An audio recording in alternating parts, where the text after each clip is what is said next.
All right, let's do it, gang. It is our coaches 2025 girls basketball coaches seed playoff show, and we've got coaches coming in from all over the place. Jason Zaleski here. Dan Ross is right there, and let's go through our list of coaches. It's a powerful list, Dan, is what I'm going to call it. It's a powerful list of girls basketball coaches from all over the state. It all starts in 15 minutes. Jason Knott of Pittsville. Followed by Eric Wilson, Columbus Catholic, Janel McCarville, Stevens Point, Brandon Fanning, Eau Claire Memorial, Dave Lepisto, Kimberly, Josh Howe, Mosinee, Ryan Klein, Assumption, Derik Doescher, Albany, Monticello, Tim Goldschmidt, Lena, and John Gaier, Neillsville. Those are all of our coaches who have they signed up today. And the rumor has it there were others that wanted to, but we already booked. Yeah, well, like anything in life, you've got a deadline. Yep. And the deadline comes and goes, and it's unfortunate. I know at practice, if your kids show up late, they run laps.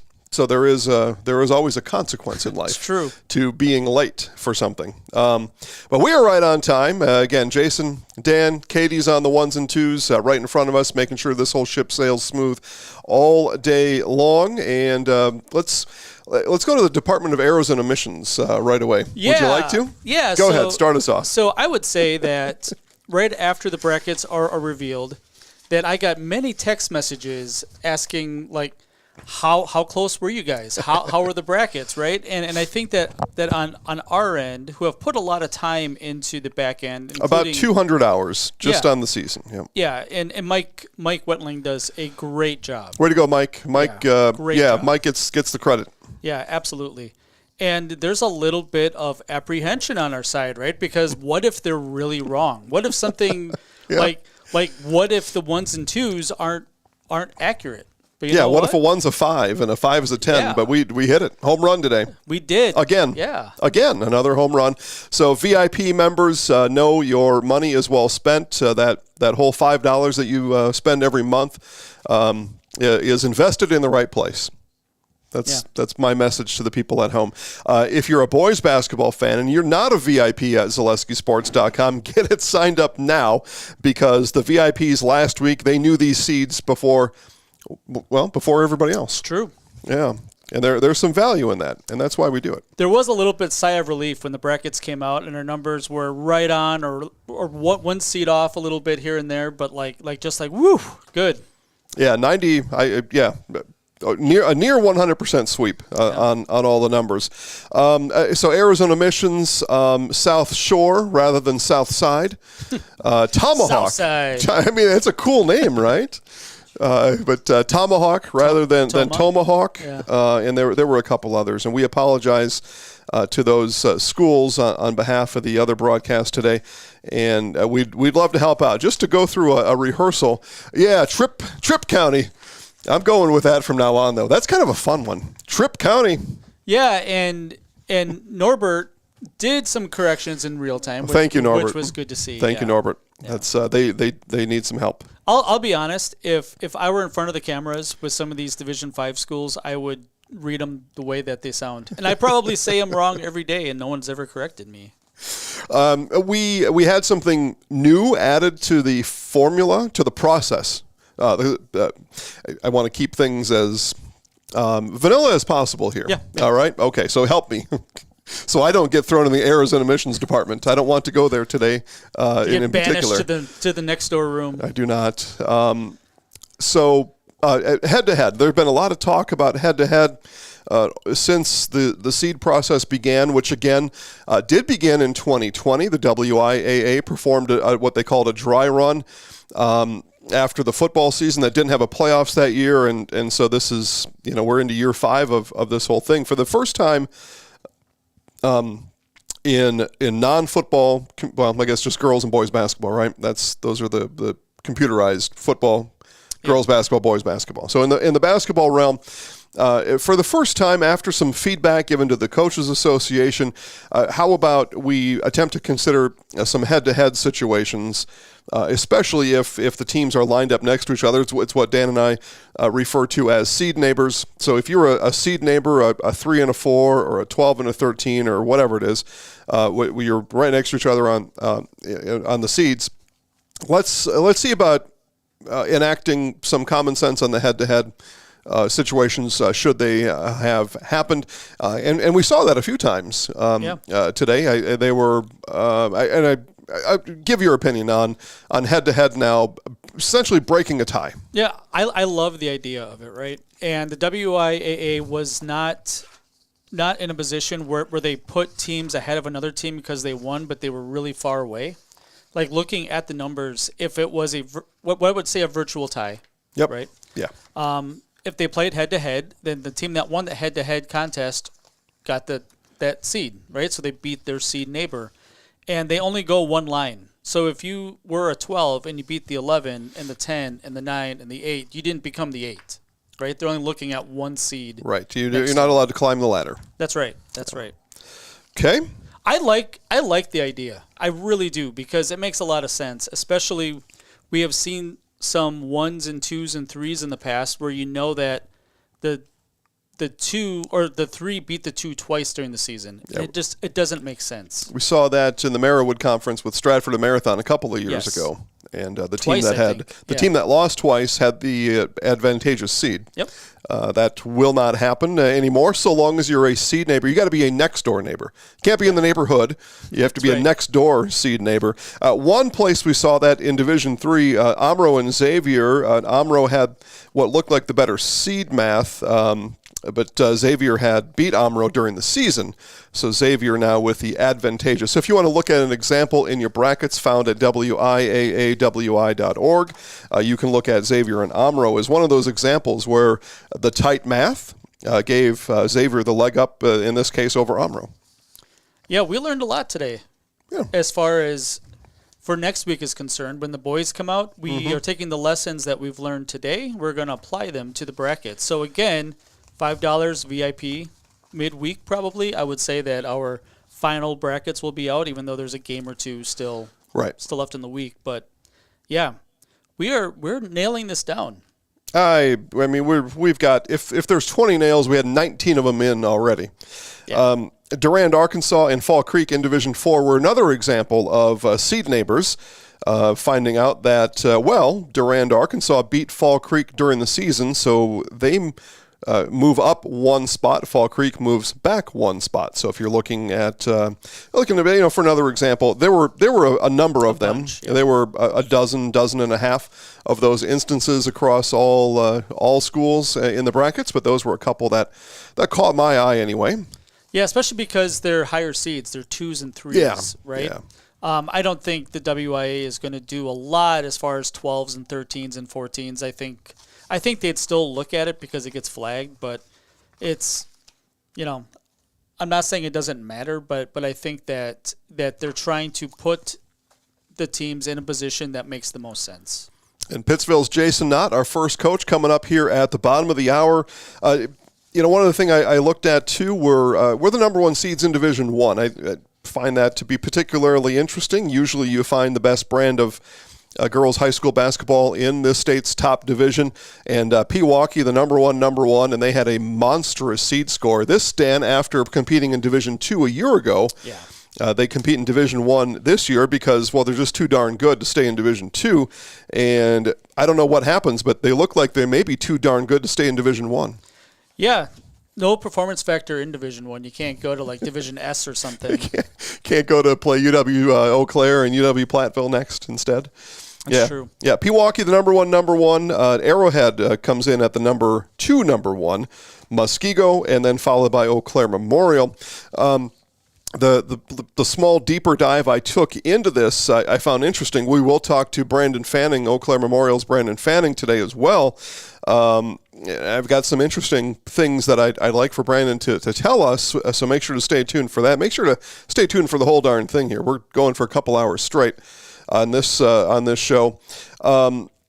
Kimberly and Waunakee, both 2 seeds. Brookfield East, a 4 seed, all ahead of the number 1 seed, Eau Claire Memorial, in that Section 1. So I guess mathematically speaking, that would mean to say that perhaps that Section 1 would be ranked 4th in all of the sections, right? I think that's what the math is telling us. in those Section 1, another interesting thing that happened, and something we get to look at because we're measuring these what we call seed scores. We're measuring them all year long. So we're seeing them in a, if you want to think of it like in a racetrack kind of way, as the cars are going down the track, we're seeing them, move like this and then move ahead and move down. That's really not how it works, right? The seeds, when they happen, the math all gets calculated at once and boom, there's your seed. But we track it week by week. Yep. So that's what I'm referring to here. And what I saw that was interesting anyway, on Friday night, it looked like Hortonville in Division 1 were the 2 seed. It looked like SPASH were the 3 seed. SPASH won 2 games on Friday and Saturday. They had an overtime game against Regis, of all things. But Stevens Point won 2 games to finish the seed math. Hortonville dropped a game to what turned out to be number 5, Nina, and Stevens Point, in the race as I was watching it anyway, moves from 3 to 2. Hortonville from 2 to 3. Nina from 6 to 5. All to be said, every game counts. It absolutely does, and I think Hortonville's a little banged up. I've heard. Yeah, so I think that opens up that sectional even a little bit more, because I think if Hortonville is at full strength, that's a really, really tough team. And down a couple of guards, I think it is, really opens the door for the coaches we're going to talk to today, SPASH and Eau Claire Memorial. Yep, Stevens Point, the 2, so they're on that, if you want to call it the bottom half of the bracket together. Stevens Point wouldn't play until, I should have said this at the beginning, by the way. Playoffs start a week from Tuesday. Yep. All across the state. Of course, many divisions have byes or really go full throat next week, Friday. But the whole shebang starts on Tuesday. And as we talk to these coaches, we'll talk about their first game. We'll mention Tuesday or Friday next week, so you can learn along with us in that way. And again, you can go to WIAAWI.org for all the brackets that we've got printed out here in front of us. Yeah, because if you go to WIAA.org, it's Washington, I think. Those thieves. Yeah. Thieves in the our nation's northwest. Well, someone gets the domain, right? Whoever registers it first. Yeah, well, that's where you got to go on a spending spree right away, and you got to buy like 20 of them. It's true. Maybe I've done that. So anyway, so Stevens Point and Hortonville on that half of the bracket. Big Rivers Conference, so you got seed neighbors. Now we've got conference neighbors, the 1 and the 4 on the top half of that bracket. We also have Holman and Marshfield in Division 1. It's a rematch from this year. Interesting there being 8-9. Yep. If Holman were to have won that game earlier this year, they would be hosting. Marshfield won the game, and Marshfield Tigers and Coach Heidi Michaels not able to make it to today's show. Just so you know, Tigers fans, you can, I guess, give your girls a pat on the back for beating Holman back in December, because that allows you to see your Tigers at home next week on Friday. That game was that important. Yeah, it matters. And Marshfield's a good team this year, and we don't like to project these types of things, right, because it's dangerous. But if Marshfield were to get past Holman again, I think they match up pretty good with Memorial. I think they would want that. I think they would look forward to that game. I think both teams would look forward to that game. It was a Marshfield-Holman playoff game last year as well, so these two teams are forming somewhat of a rivalry. Marshfield beat Holman last year in the playoffs, and would love to have a crack at Eau Claire Memorial. Again, that would also be a rematch from earlier in the year, those two. Yeah, it's really interesting looking at the brackets as they're coming out, because seeing this year after year after year, the teams doesn't matter what players they have, these teams have very similar seeds. Yep, we'll start looking for Pittsville Panthers head coach Jason Knott, our first guest here today. The whole guest list is in the description of this broadcast, so you can look there. I'll mention it a few times. But we look to Division 5, and Pittsville comes in at a 3 seed coming into the playoffs, and they were, if memory serves, they were a 2 last year, and they were looking forward to playing Pacelli, but those pesky Athens Blue Jays upset Pacelli last year. Pittsville goes on to a sectional final last year, so we'll talk to Coach Knott about maybe a repeat performance coming up in the bracket. They'll. As I take a look at it here, again, they're the 3. Pacelli is the 2, so I know both teams were looking forward to that game last year. It just didn't happen, as it turned out, but they may be looking forward to it this year. Yeah, and find out shortly. And I would guess, we'll talk to Coach here in a minute, that Pittsville's happy they were the 3 and not the 4. Okay. Well, let's find out as we bring in Pittsville Panthers head girls basketball coach Jason Knott. Coach, let's get after it right away. You were the 3 seed. Thoughts on your playoff spot? Good afternoon. Thanks for having me on, Jason. That's kind of about what we were expecting. Kind of looking at how things laid out here a little bit. No one knows exactly what that formula is when you get into the peripheral categories, but we were kind of looking at that 3 seed as being where we were sitting. I'd mentioned last year sectional final appearance. What's the goal here this year? What's the plan? I know you want to probably give you some coach speak and tell me one game at a time, but the girls had a lot of fun last year. How do you repeat the fun again this year in the playoffs? Well, I think, and you're right. You were going to hear the old cliche is that we're going to take it in one game at a time. But the reality is the goals are high for this team because we have, 9 seniors back from that squad last year. So, I think what sets up well for us in the playoffs, and it did last year, is we're kind of a defensive focused team. We play a aggressive man-to-man defense, and I think when you get into the playoffs, points are at a premium. In a lot of those games, especially as you get further along. And I think that sets you up well in the playoffs. When you play consistently strong defense, you're going to be in most games. And I think I would tell you last year, and the girls and I have talked about it, is you got to have some balls bounce your way as you're going through. We looked at some of those games last year to get to the sectional final that, a play here or there makes all the difference in the world. And when you talk about not looking ahead, it's kind of like walking through life looking through a soda straw. You end up looking too far ahead, you're going to trip and poke your eye out with it. So we are going to take it one game at a time, but obviously the goals are high. I like that. I'm gonna keep that one. That's a straw analogy. I hadn't thought of it like that before. Elko on Tuesday next week. Before we talk about Elko, what's left for your girls to accomplish this week? Well, that would be the one thing, and I don't know if the WIA can figure out a way with this being computerized now.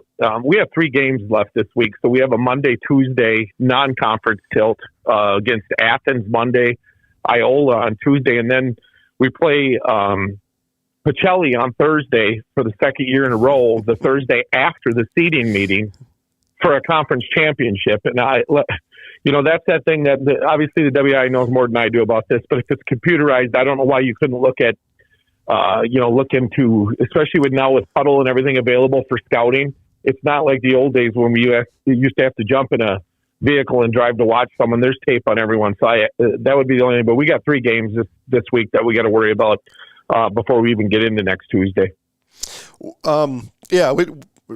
Call me later today. I can give you some tips on your mission there. What are a couple things that you think the girls need to improve on here in this last week of the season? Well, I think this would be true for everybody too. And this is that wild card going into playoffs is injuries, illness and injuries this time of year. We're as healthy as we've been in quite a while. We had some injuries early in the season, and then we had an illness bug go through the team here about a week and a half ago. So just getting healthy, and then our Achilles heel at times this year has been putting the ball in the basket. We've been consistent on defense all year long, but scoring consistently. So I think just kind of fine tuning some things at this point in the season. You're not going to really put anything new in. You're not going to come up with any elaborate, you might tweak some game plans here and there, but for us, it's just getting reps in. And I don't mind playing 3 games in a week because, if you really want to talk about it, this is next week. If you're going to make it to the regional championship, you're playing 3 games in a week next week. So if anything, at this point in the season, these kids are young, they're conditioned. So it's just fine tuning some things for us. And for my money, I've practiced enough during the season, so I think I'm with you on the Agreed. games. Yeah. At what point during the week, if you haven't already, do you begin to dispatch one of your assistant coaches to check out the Elko team? Well, I'll be frank with you. I was already doing some research this afternoon after the seeds came out just a little bit because we've already done our stuff on the 3 teams we played this week, so there's nothing wrong with us kind of peeking ahead a little bit. At the Elko stuff. So we'll probably look at, we'll have a Friday practice next week and stuff, putting that stuff in. But I was already taking a look at some footage and doing a little research on Elko after the seeds came out. I want to go back to the straw, and it seems to me the straw that stirs the Panthers drink is Reese Grimm. Just tell us about what Reese has meant to your program over the last number of years. Well, earlier this year, Reese obviously became the fourth kid in the school history to break 1,000 points for us, and is now the all-time leading scorer. And coincidentally enough, actually, Bryn Friday, as of Friday night's game, is 60 points away from 1,000 herself right now. So she's closing in on that. But Reese is part of that large group of seniors that have been in the program playing consistent minutes since their freshman year. I've often said she doesn't always put up flashy numbers. She could if she wants to, but she's that type of player that when she's on the floor, everybody else plays better with Reese on the floor. And I bring this up too, is that not only does she play exceptionally on the offensive side, a complete game, but she's also an exceptional defender and is often ending up on the other team's offensive scoring threats as well. So she's just a complete ball player. She's a hard worker. And I think that, this group, we don't see this very often in a school our size where we have a group of seniors this large come through like that. And then to have a player like Reese in that group obviously just makes it more special. One more player I want to just get your comments on. Every team that seems, in my mind anyway, that makes a deep playoff run has got a rebounding hound out there. And you mentioned Bryn, but just her ability, her knack to go find the loose balls. Tell us about that.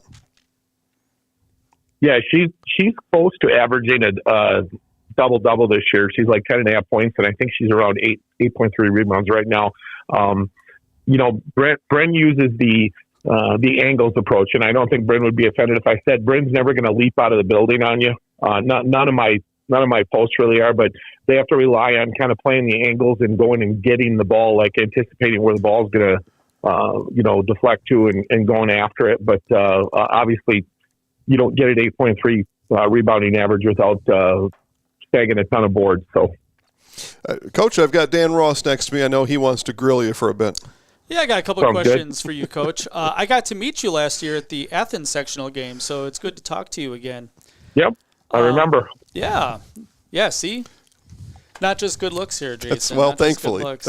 Yeah, because the good looks don't go real far. You got a face for radio, I remember, from exactly. I'm thinking from Athens. Exactly. Appreciate that, Coach. So do I. You kind of alluded to this a little bit earlier. Maybe some frustration with having the Pacelli game yet this week, right? And knowing that if things go towards bracket math, that there's a good chance that you'll see them again the Saturday after, right? So does that affect the way that you're going to go into the game this week? Yeah, no, that's a great question. Not at all. And here's what it comes down to.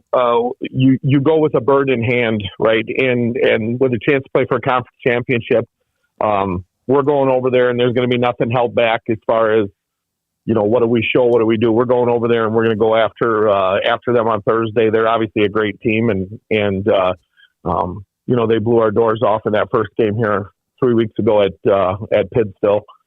We did not shoot well, as I mentioned earlier, but our goal right now is to go over there on Thursday, and we're laying it all out on the table and going after that conference championship.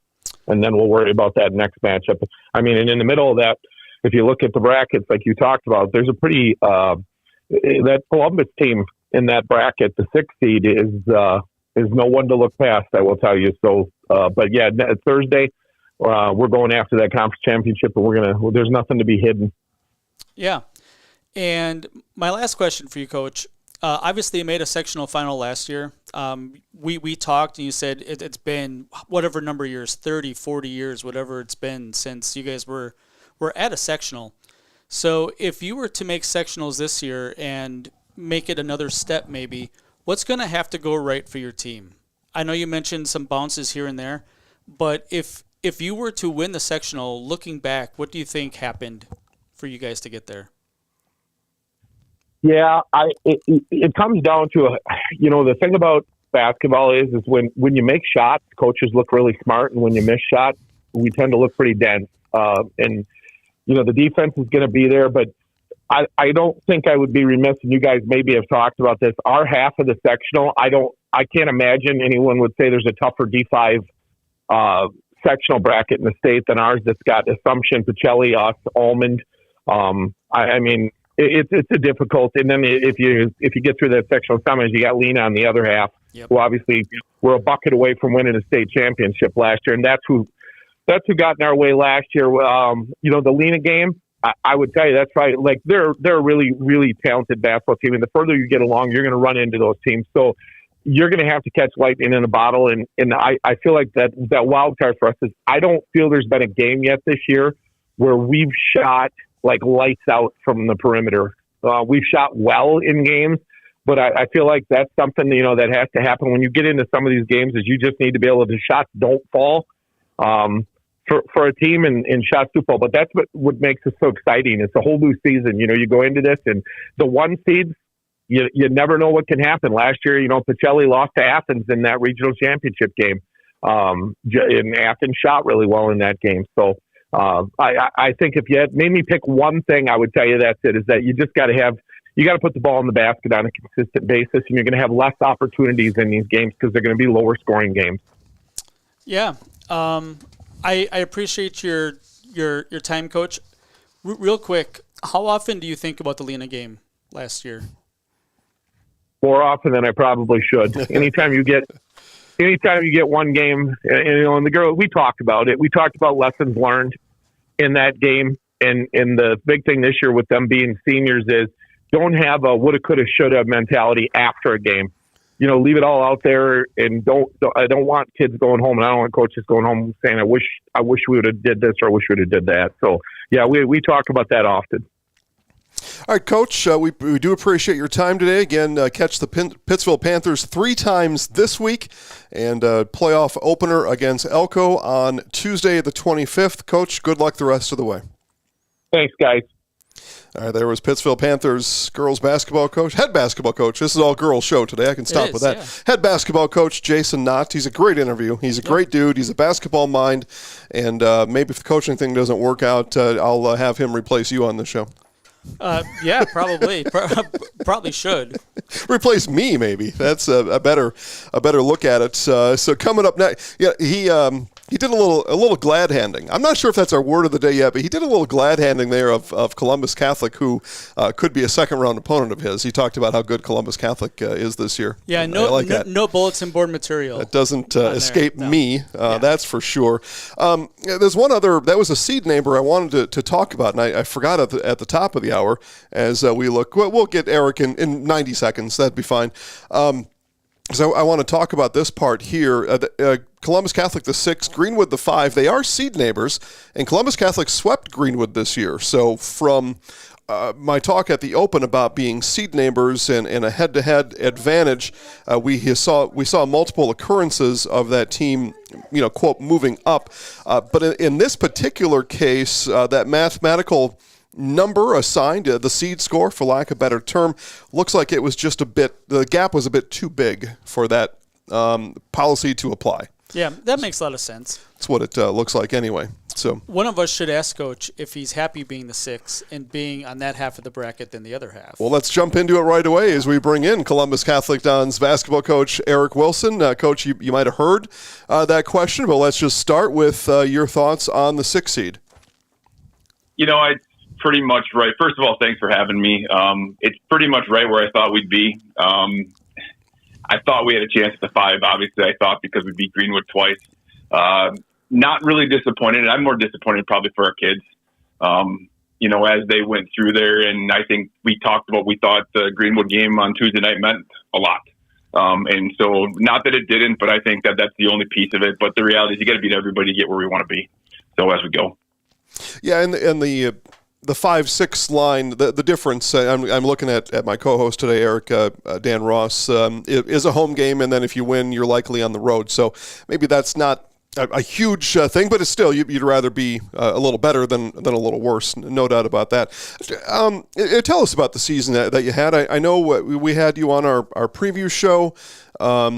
You wanted to get after Neillsville in conference and then, work your way through the conference season. Just reflect on your season now, looking with just a week left of the regular season?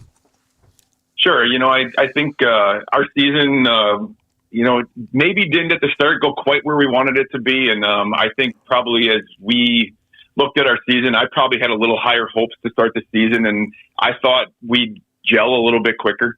The reality is with this one senior and as young as we are, as we go through, we had some ups and downs. And I think, you go second game of the year, we play Assumption down 7 at halftime. You could see we could play with anybody. And I think, though, then we played them, and then we kind of got run out of the gym at Neillsville in the first game a little bit.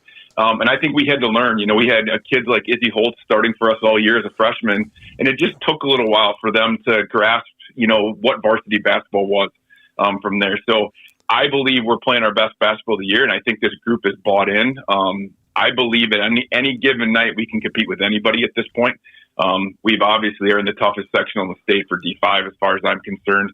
I like our chances. At the same point, we're young, and I think, as we go, that can be good. It can also be detrimental, but I like our chances going forward. Number 6 seed Columbus Catholic Dons will welcome in the Tri-County Penguins as the 11 seed next week on Tuesday. So, Coach, how do you go about the process of scouting the Penguins? That's already started. I think as you go, we're always looking and want to be prepared. I think that's one of the things that I learned from being on the boys staff at Columbus. I don't think there's anybody going to be more prepared than we are. The reality is, though, we've got 2 tough games this week. We've got Auburndale on Monday, who I think is a great test for us. And then we're going to get a Bloomer team from over on the West in our crossover game on Thursday. And as we look at that, we need to get some kids healthy. We got some minor injuries here and there. As we go, so it's a good week to do it. But I think those 2 games are going to get us ready for playoffs. I think there's, nothing's won or lost with it. It's a great way to go play against teams that are really, really good and get pushed and see where we're at and kind of get ready to go for next week. Coach, you mentioned Izzy as a freshman hit a stone-cold free throw to beat Greenwood earlier in the season and has had a fantastic year. How do you explain what Izzy's done this year? I don't know that there's a lot to explain. The kid works hard, and that's the reality. I mean, she works hard. She's in the gym a lot. She put a lot of time in this summer. And, I think the other part we got to really make sure we tell people about is our upperclassmen have embraced her. I'm going to use a kid like Gracie Wilczek. I mean, and I talked about her on our senior night.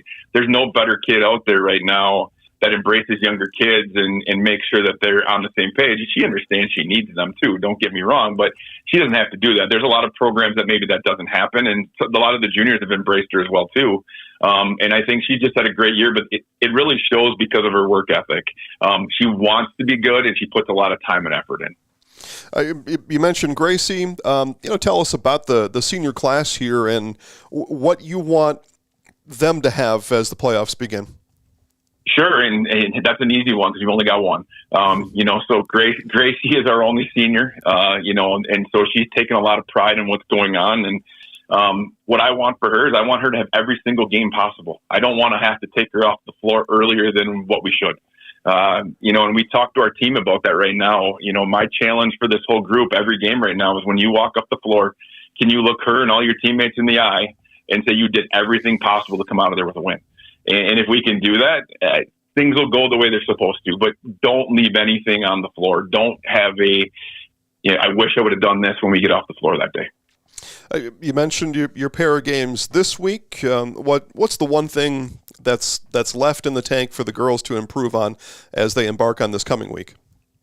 With our group right now, it's consistency. We can look really, really great for a half, and then we can come out a little bit flat. And I think a lot of that honestly comes from being a younger group. I mean, Gracie really is our only kid going into this year that played more than, a year of varsity basketball. Sophie did. Her sister played a whole year last year. Then I got like Caitlin Casperson and Haley Hargraves and Chase Blanker. They played some varsity last year. They didn't play a ton. So really you're relying on one person. And I think they're learning that. We're getting so much better. I mean, if you watched us in the last 5 games, last 3 weeks, I'd really tell you we're different. How we look, but it has to be every night. It has to be every day of practice is where it really starts. as we talk to Columbus Catholic Dons head coach Eric Wilson. I'm going to have Dan next to me. He's on standby, coach, to be ready for that. My last one, though, was this for you. Some of the girls on your roster and key contributors on your team were in a state championship volleyball game just a few months ago. How does that apply to your basketball season? I think it can do nothing but help. I mean, they understand that, it's a one and done mentality. And as you work through things and big crowds, pressure situations, being down in certain situations, when things go wrong, how do you dig out? And I think that's the one thing that's changed with our basketball program right now. I said it on Tuesday night. I think earlier this year against the Greenwood game, and we went down to, I don't know earlier this year that we would have stuck with it and we would have came out and won that game. I think we've started to figure that out now as a basketball team. And I think that's a really neat thing as a coach when you see that. There's a trust factor there. It's not me doing that. It's not our coaching staff. It's those kids decide I'm not going to lose tonight. And I think that's a big deal for any sport you play. Dan? Yeah. Coach, I'm interested in your philosophy as far as trying to manage the resources that you have on the staff, right? So you know that you have Tri-County a week from Tuesday. At what point do you start putting resources towards that game? What I would tell you is it's already begun. I don't think we can ever, to the point, we're prepared for tomorrow. We got Auburndale, and we've been looking at that for a while. Prepared for Bloomer to a point. There's obviously some tweaks we have to make there yet too. And I don't get too far ahead on that because I don't know what's going to happen tomorrow night. So I think until you put a final plan in after the game you have in front of you is one thing. But I think you always want to be prepared. I think some of my assistant coaches will probably tell me I'm a little bit crazy, but I don't like going into a game not knowing just about everything about the other team. Doesn't matter who you're playing. I think I owe it to these girls to be as prepared as possible as a staff. Yeah, and there's some local bigger schools here that you could potentially see in Pittsville and Pacelli, and I know that you know a lot about those teams, but thinking that they have a good chance of winning that first round game, have your coaches already started looking at some of these other schools that you probably thought that you're going to see eventually anyway?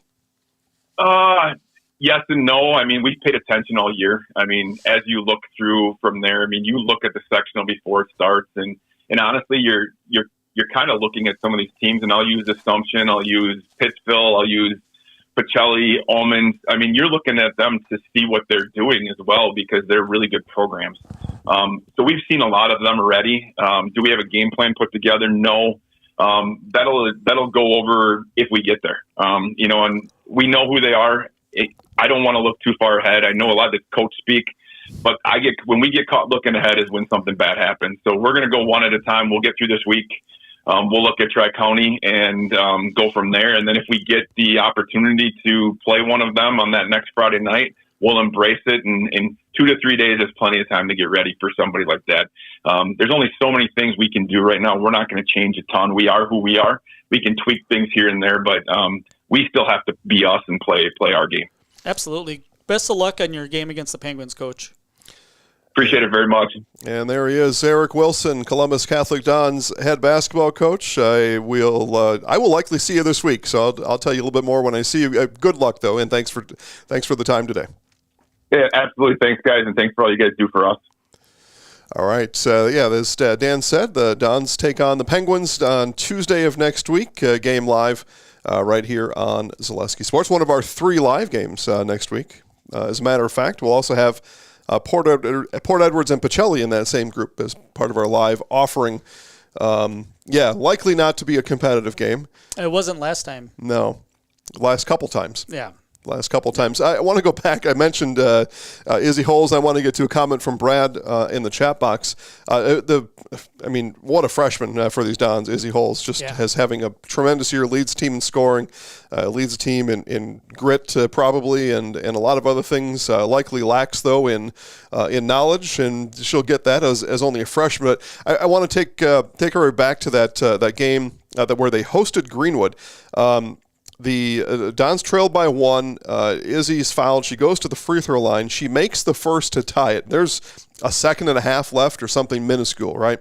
She makes the first to tie it, which is awesome just in and of itself, right?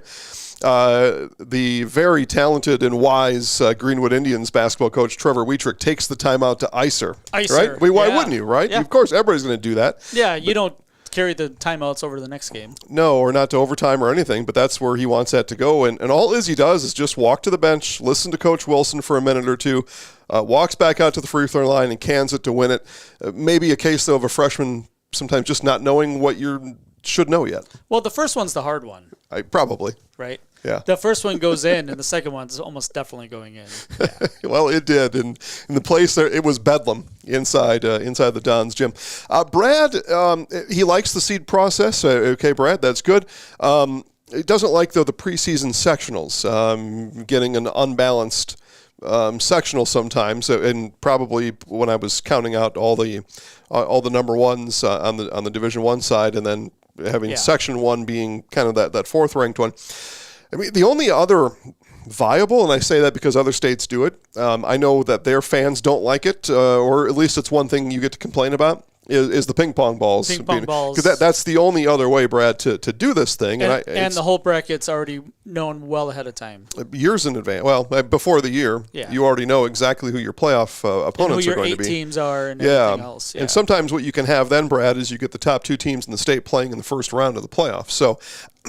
is there a perfect one? No. Sometimes in certain baseball at different levels, you get into double elimination or series, right? You play best of 5 or something. But in high school basketball, it's going to be a single elim tournament every time. And there are 3 ways to do it, and all 3 ways have people that disagree with it. Yeah, I mean, the WIAA could seed all 128 Division 5 teams, but I don't think Lena wants to travel to Blackhawk on a Tuesday night. Probably not. It's like a 5-hour trip, right? Yeah. One way. Just one way.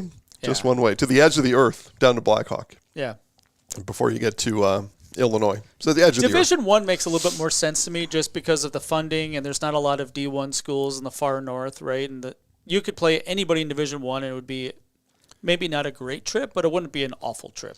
And you think we may be close to hearing about an expansion playoffs in Division I basketball? I have heard that from many people that we're going to be going to 8 teams at Division I. So that'll satisfy some folks out there, and then the small schools will say, the big schools get everything. I've heard talk about expansion for 8 teams for all the divisions and multiple locations. Fun to talk about. Yeah, why not? Why not, says Dan. Why not? You just got to make sure that your host site can stay open that long. That's the other thing. And we're pretty fortunate that UW Green Bay and all the other things that happen there, and the Wisconsin Badgers and all the things that happen at the Cole allow in the state for them to go back-to-back weeks. Yeah. These places are essentially clearing their schedule to make room for the high school schedule. So there's some grace that's owed to that as well. Yeah. And I mean, I don't think there's any losers in it, right? I mean, if those sectional final teams are playing at state instead of sectional finals, I know those teams would be really thrilled with it. For sure they would be. Yeah, we've got a fun next couple of coaches coming up here in just about 90 seconds. We'll have Janel McCarville from SPASH, and then right after is Brandon Fanning. And, of course, we schedule them back-to-back like that because they had a tremendous – and I say this from the media side, what the team that lost doesn't think it was tremendous, but they just had a tremendous regional final game last year, came down to the wire. So we put them back-to-back on purpose, create a little energy in this show. Yeah, we talked about it on Wednesday. Was it this past Wednesday? Yeah. The basket made, turnover, possible foul at the buzzer. Yeah. Bedlam. Well, let's bring Bedlam into the show. She's one of my favorites in the whole state. Stevens Point Panthers basketball coach Janel McCarville. Janel, thanks for joining us today. Let's talk about the 2 seed. I didn't have to fall out of my chair. I'm happy about that. Yeah, we were pleased to see the 2 seed come up on the screen as well. Girls have been working hard and excited to continue what we got going into the postseason. Yeah, what a last couple of games that you had, especially the extra energy that the girls had to burn on, or got to burn on, Thursday night, and then Wisconsin Rapids seemingly just a few hours later. Just tell us, whether it was from your playing days or now as a coach, how do you keep the energy and keep the emotion to go out and then get that next win, essentially the next day? It's not the easiest. I think the girls are learning that firsthand. But you have to show up every single night. Otherwise, there's a nice movie back in the day. Any given Sunday, a team can win. So if you don't show up, you're gonna walk home with that L. So again, it's just a learning process. I think the girls have done a great job buying in, being 10 toes into what we are trying to achieve this year as a team. Boy, I tell you, we got Jason Knott from Pittsville giving us a new straw analogy. Now we got 10 toes in. 10 toes in. I love it. That's worth the ring of the bell right there. Absolutely. I love that one. I'm gonna be a brand new man as I walk out of the show with all these new sayings that I have at my disposal. On our weekly show, you probably weren't watching because you're at practice, and that's the better place for you. But on Wednesday, Dan and I we somewhat relived, and on the media we get to do that without any penalty or any emotion. We got to relive your regional game over at Eau Claire last year, where. And I'm sure you quite remember it. Maybe some controversy, a close play at the end. Has that game against Memorial, has that stuck with you and the girls throughout this season? Truthfully, no. I think they had it circled on their calendar to start the season, and that's why we played so well against them in the first game of the year, and we were able to hand them their one of two losses. Since then, they've been on a tear. They're a tremendous team. They're growing more and more confidence each game. So good for them. But no, we have not. Once we played them, we look to the next game and the next game only every single game since then. And that's what's propelled us to be as strong as we've grown to become, not overlooking anybody and approaching each and every game with the utmost importance and focus. As you look back to that first day of practice, and now we're talking about your girls achieving and earning that 2 seed, where have you seen the growth this season? Through the adversity, the ups and downs. I think we're learning that, basketball is a hard game, and it's not going to be perfect probably 99.9% of the night. But as long as you leave it all out there, are prepared and handle and approach each game with importance, good things are going to come from it. I try to explain to them the needs and wants out of each game, certain areas of focus and whatnot. But for the most part, just giving it each and every possession and taking it one possession at a time. Girls doing great, bought in, like I said, and the growth has been the biggest in that area in my mind. Playoffs, because of the 2 seed, you've earned the bye. You don't know your first opponent yet. Begin next week on Friday, so you've got a little ways yet to figure it out. And you've got a chance maybe on Tuesday. It's Appleton West at division opponent DC Everest.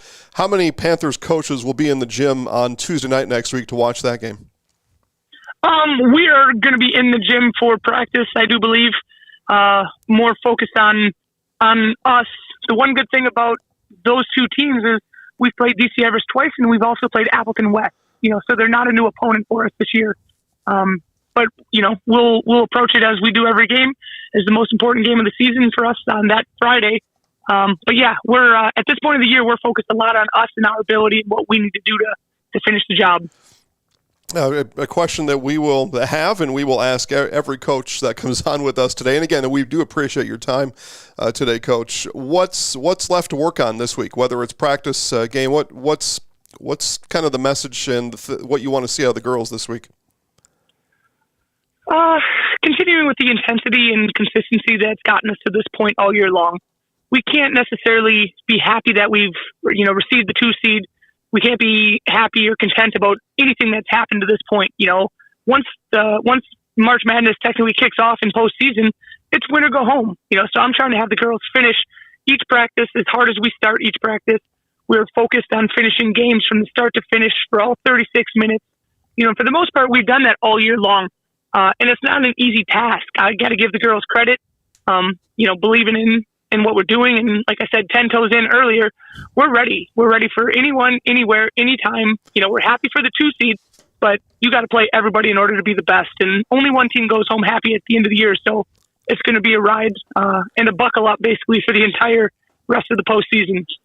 As I look at your schedule for the upcoming week, it looks like you started with 3. You've got 1 confirmed game on Tuesday. Can you tell us a little bit about the schedule this week?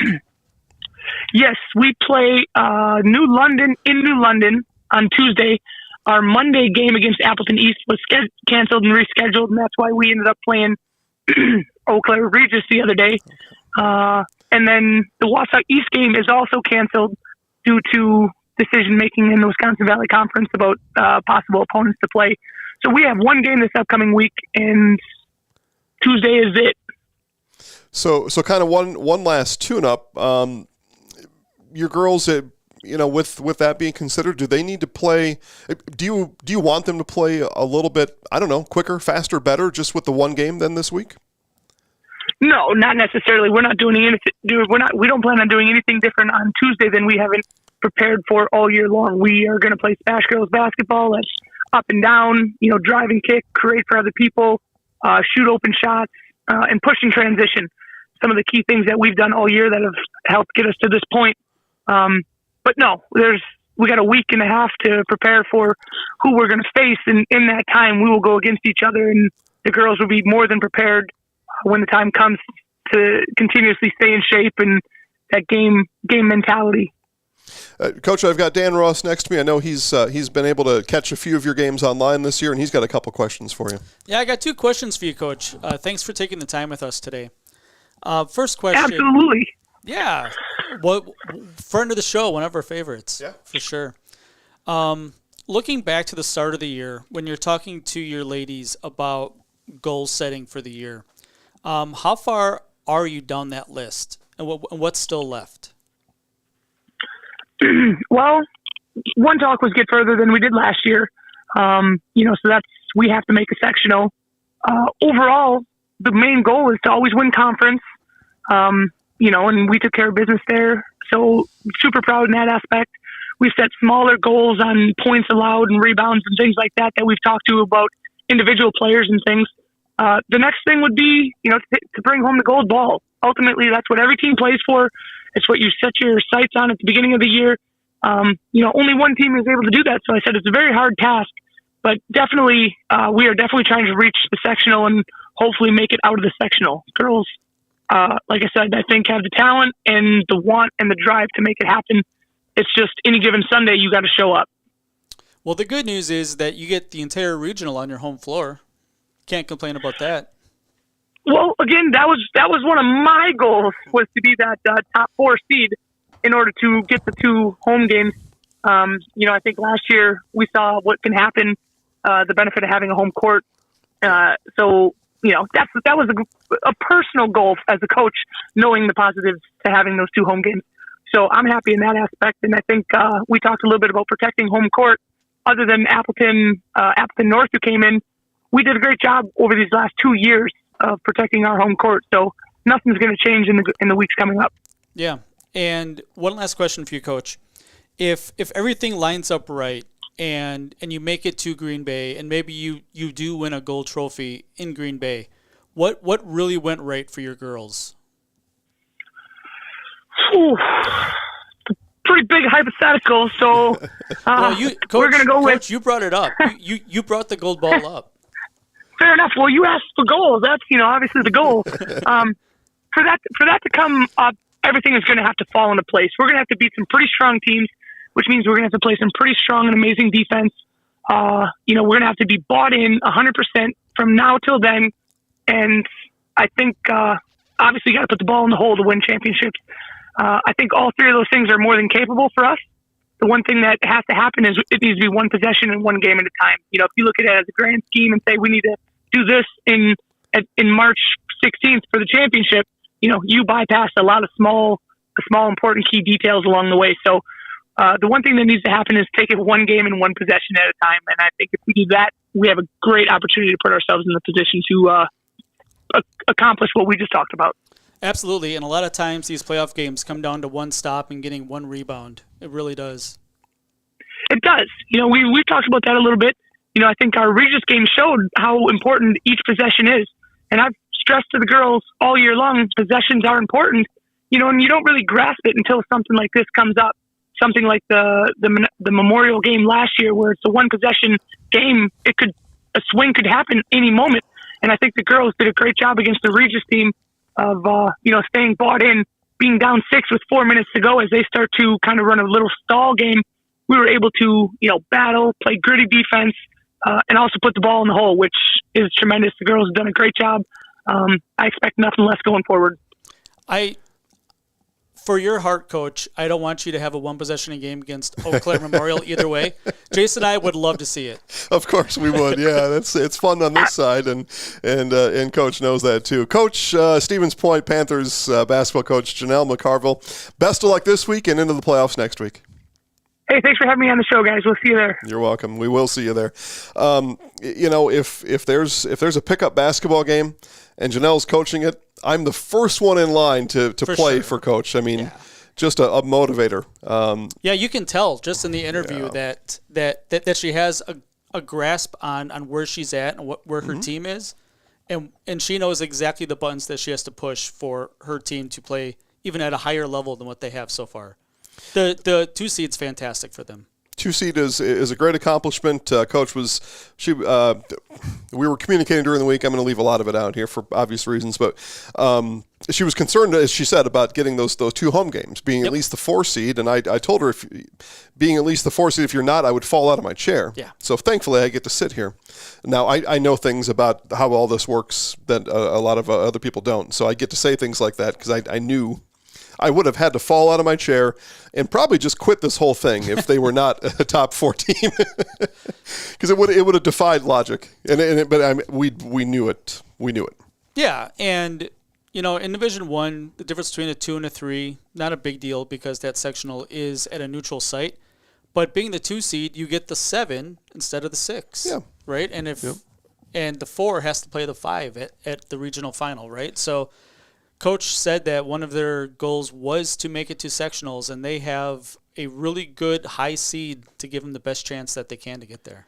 Yeah, and I'm not as familiar with, I believe, a new coach over at Eau Claire North, but that tells you where my knowledge base is on this. And you mentioned the 6, Appleton East. On that side, I know Coach Braun on the number 5 line in the Neenah Rockets. I'd rather not face him and his team than some of the others. So it's certainly a bigger advantage to be the 2 or the 3. But again, that 2, as you said, gets to host. In this case, if it was chalk, Hortonville, who's been scrapping here lately. Yep. And you're not sure what you get if that game were to materialize. But yeah, of course, I'm rooting for a SPASH Eau Claire Memorial rematch, a playoff rematch.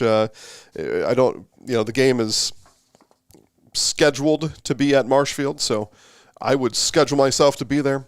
That one, though, would be for a trip to state. Yeah, Marshfield is a very centralized location. It's a great place. And given how the seeds played out, I don't see that being changed. And just being in the media and being able to look at the bracket as a whole, right away we start thinking about how teams match up. And I'm not on the CBS show, the selection show, where I'm like, this team's making the Sweet 16 and getting everything wrong.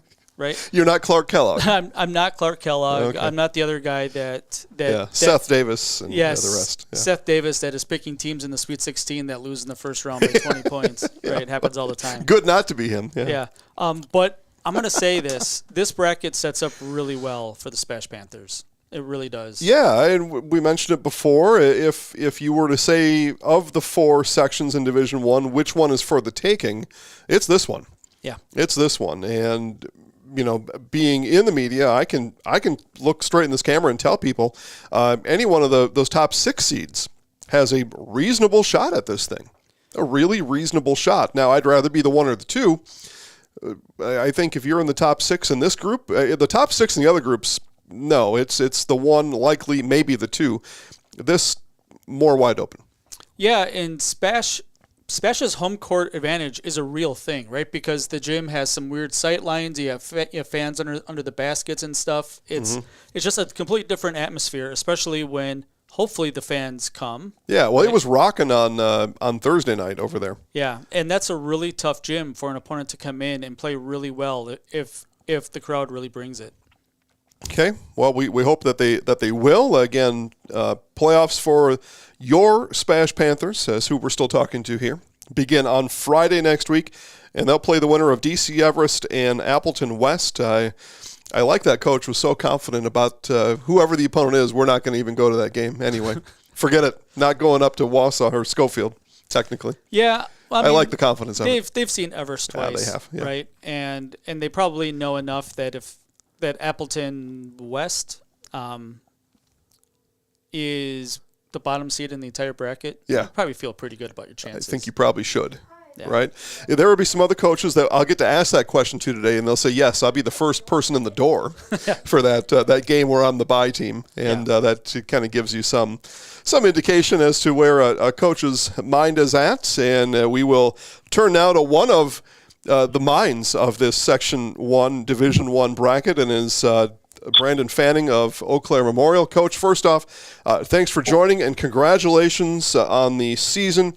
You and your girls have earned the number 1 seed. Tell us about being the number 1. Yeah, I mean, I think like every coach that's going to be on this, I think we really tried to approach the season, going one game at a time. I thought we put together a nice schedule. I thought our conference really has helped challenge us, prepare us, shape us as we went throughout the season. And I think our kids learned a lot about themselves and what we can be as a team. I thought game 1 with SPASH was a tough opponent. Played them the last, 3 out of the 4 games when you dial it back to last year. But then after that, our kids really locked in, for a long stretch, and we've had a lot of success. Coach, you may not know this. I forget who I tell this all to, but I've been hearing coaches say one game at a time since I was 4 years old. My dad was a sports writer, so I've got to hear this for 46 years straight now, and I'm used to it. I'll take the answer. Maybe you were listening. We did just finish up with Janel McCarville of Stevens Point. On this show on Wednesday, we relived the final 5 seconds of your regional final from last year. They're the 2 in this bracket, so I think it's worth asking. How have you improved since the opening game this year?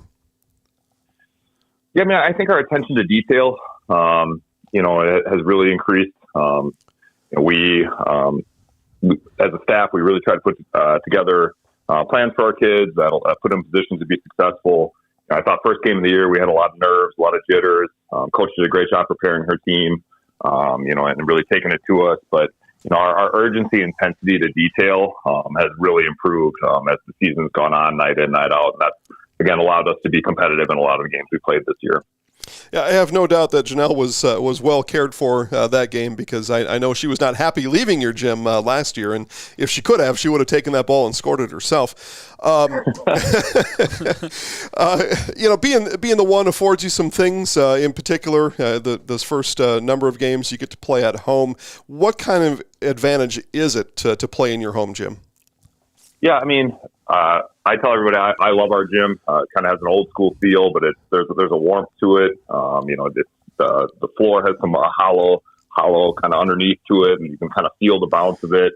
But it's a fun place to play. We're just happy that we get the opportunity to give our seniors at least one, hopefully 2 more home games that they get to play. With all the time that they put into the program and into their basketball careers. So we're just thankful that we can afford them that opportunity. Coming into this talk, you've won 13 straight. You're also conference champions. Obviously, that was a goal for you and the girls coming in. But what kind of wind under your wings does a conference championship bring? Yeah, I think it allows us to have hopefully a little bit of confidence. I think that's something for us that hasn't been done since we shared it in 2016 and 2008, but Eau Claire Memorial hasn't won conference since 1993 outright. Wow. So for us, getting over those humps and being able to play in some of those high pressure games, hopefully will allow us to be a little bit more battle tested once playoffs start.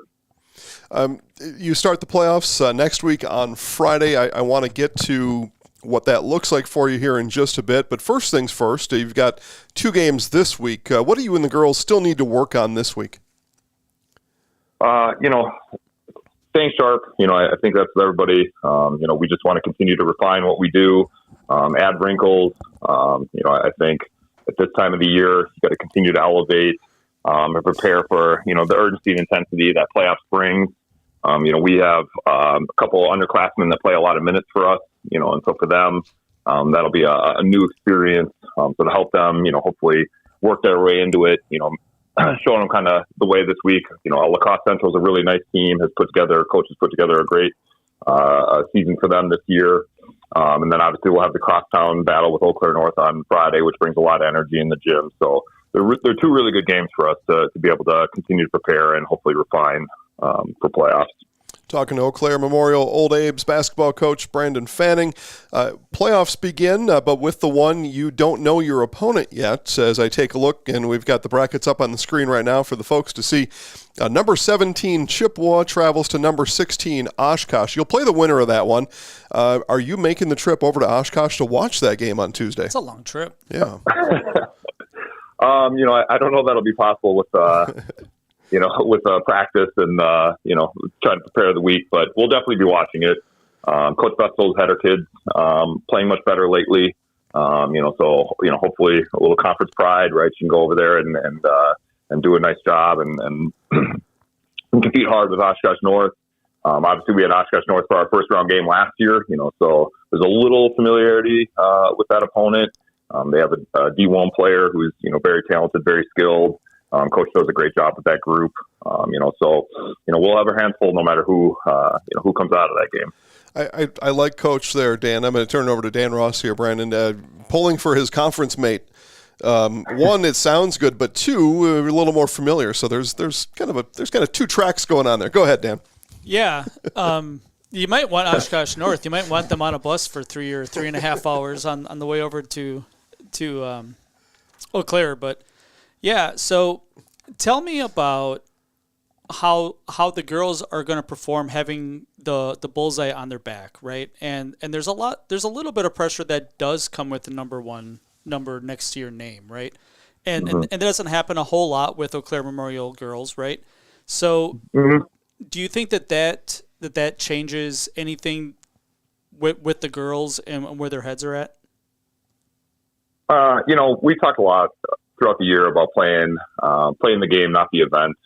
You can only control what you can control, and then we've obviously, we went through conference play, first round undefeated. And so, really the whole second half of conference, we've been getting everybody's kind of best shot, right? And so for us, I think, we've had some experiences, right, throughout the year that have helped us prepare for this. This is a group that, my senior group has been back-to-back regional champs, so, there's some playoff experience with these kids that we're hoping to kind of lean on, right, especially as we get into postseason play. I'm going to put you in the spot a little bit here, Coach. You're the number one seed, right? And besides just cheering for double-digit seeds to win all these games, right? which there are some pretty good double-digit seed teams in this sectional, right? But can you give us one, maybe two teams that you feel like you just maybe don't want to see them down the road inside the sectional? I don't know. I mean, I think everybody that plays is, I'm probably going to take a little steam away from this answer, but I just think everybody that, if you make it far, right, if you win that Tuesday game, like obviously you can play a little bit, right? You win that Friday game, you can play a little bit, so for us, it's just who's there, right? And then hopefully having the best strategy game plan in place for our kids to be successful, and then hopefully we execute. I just think that's kind of how playoffs go, and we approached that a little bit. We were the 5 seed a couple years ago, going to Nina, or playing against Nina and DC Everest, and with Ali Zabel, and we just gave our best shot, and we could play. And again, it didn't work out for us that night, but I don't know that the seeding at that point of the year really makes much of a difference. You got to show up and give your best game. Yeah. And one last question for you, Coach. Knowing I guess it's 8-9 teams on your half of the bracket, do you already have a game plan for a lot of these teams? Because I know that you've played a lot of them this year, but how much have your coaches been kind of feeling out some of these teams? Yeah, I mean, we played both Holman and Marshfield this year, and both of them are well coached. Both of them have very good teams. The Marshfield, I thought was very competitive, defends very well. Coach Michaels has, a ton of playoff experience, and then leading a lot of Marshfield teams deep into postseason. And I think Nate has done a great job with his Holman group. They were down a kid when we played them at our place. That's a big piece for them. But so that 8-9 game will be highly competitive. And again, we'll have to definitely spend time throughout the week prepping for both of them. Well, the good news is that the 8-9 game will be on Zaleski Sports. Turns out. It turns out. Maybe that makes it just a little bit easier. Thank you, Dan. Coach, last thing for me, and this is not a question, it's a comment, and I'm going to run after I say it. And thankfully, Chad's not here to hear this, your boys' counterpart. But you know this, a couple of years ago, they did drop that opening round game. So check with Chad and kind of get some notes on how that went and how to avoid that kind of thing. That's a terrible way to end this, isn't it? Yeah, sad. Yeah. Coach Brisky does a great job with his kids, right? So no worries there. Yeah, well, he'll be on the show next week, so he'll have his chance to get at me next week with that one. So, Coach, best of luck this week and into the playoffs next week. We appreciate the time. Awesome. We really appreciate you covering us. Thank you. You got it. There's Brandon Fanning, Eau Claire Memorial, Old Abes. The Abes on the boys' side. They lost that dreaded 16-1 game. I mean, to their defense, the 16 then won the next game also. They did. They did. They went to sectionals. They won a couple games, didn't they? Yeah. Yeah, that was a wacky bracket that year, too. Wasn't it the 8 went to state or something like that out of that one? I don't know. They all run together on me. Okay, well... we set some traps sometimes, and then the coaches kind of dodge them. They're pretty good at it, aren't they? Yeah. And that's one of the things we've been covering Brandon's girls basketball team for the last number of years. It's been a few now. They were actually our all-access school a couple of years ago for basketball season, and that's an disadvantage for us because once you get familiar with the media, then you see these things coming from a mile away too. So we disadvantage ourselves by covering a team a lot because then we give them all the media practice and then they turn it against us. Yeah, and I mean we're not asking vastly different questions to these different coaches unless the situation warrants it, right? So these coaches that are coming up yet to come, you already have 80% of the questions. If you were making some notes, you already know what you're going to answer. And I guess what they've learned, too, is you can get away with the coach speak. One game at a time. We're not really focused on the state championship. We just want to get better today. I don't know if it's a D1 coaches, but a lot more coach speak from the big school coaches than the little so far. Yeah, well, they'll get some varied media. Yeah, usually. The smaller the school, usually the media numbers dwindle somewhat. Sometimes to nothing. Sometimes to literally zero. Sometimes, yeah. What have you learned so far? We've got Dave Lepisto coming up in about 3-4 minutes out of Kimberly as we will wrap up Division I. But, Dan, what have you learned so far? I think that our coaches, all the coaches, the ones that we've talked to especially, we have some relationship with, right? Mm-hmm. And the coaches understand that we're here to support the school and their kids. 100%. And we want to see everybody win every game, right? If it was possible. Yeah, and that obviously can't happen because there's a winner and losers to every game. But the coaches are knowledgeable, and there's no surprises anymore. And I think that's probably because of our seeding process, right? Because back previously, when we had actual coaches meetings, coaches would go in wanting a 6, and they come out with a 10, and they're just stupefied by it. And I think there's less surprises now. Yeah, less surprises now, and I guess fortunately for me, the anger doesn't get pointed at me anymore, especially from a certain conference in the western part of the state. But now there's maybe some new energy out there, and I'm thankful for that. And I am thankful for our next guest. It is Kimberly Papermakers head basketball coach Dave Lepisto, his team Fox Valley Conference champions. They run the table in the Fox Valley 16-0. Unbelievable. So let's start with that, Dave. How in the world did your girls pull off that magnificent feat? Well, we have 2 games yet, 2 conference games coming up yet. We have one tomorrow and then on Thursday because we have that 18 conference That's right. You're schedule. Right. You're right. Conference champions nonetheless, though. Yes. It's nice to get it done early. That was one of the goals for the girls at the beginning of the year. They wanted to win that. We have not won one since 2021. We came up 1 game short last year, so it was real good. The kids really wanted it and were focused all year. And a result of all the hard work so far this year, a 21-1 overall mark and the number 2 seed, which we've got to talk to a number of your counterparts that are in the same spot. That 2 seed guarantees you're hosting regionals at your own place. What's the importance of that? It's always important to be able to get those, get that first game in at home and then be able to have that regional final at home, that back-to-back, no travel. It's, that Friday, Saturday is always a fun week or back-to-back game. And it's always, hey, if you got to play them at home, it's a whole lot easier. Let's talk about some of the girls on the team. I look at some of the scoring leaders as I look at WisSports.net for the statistical updates.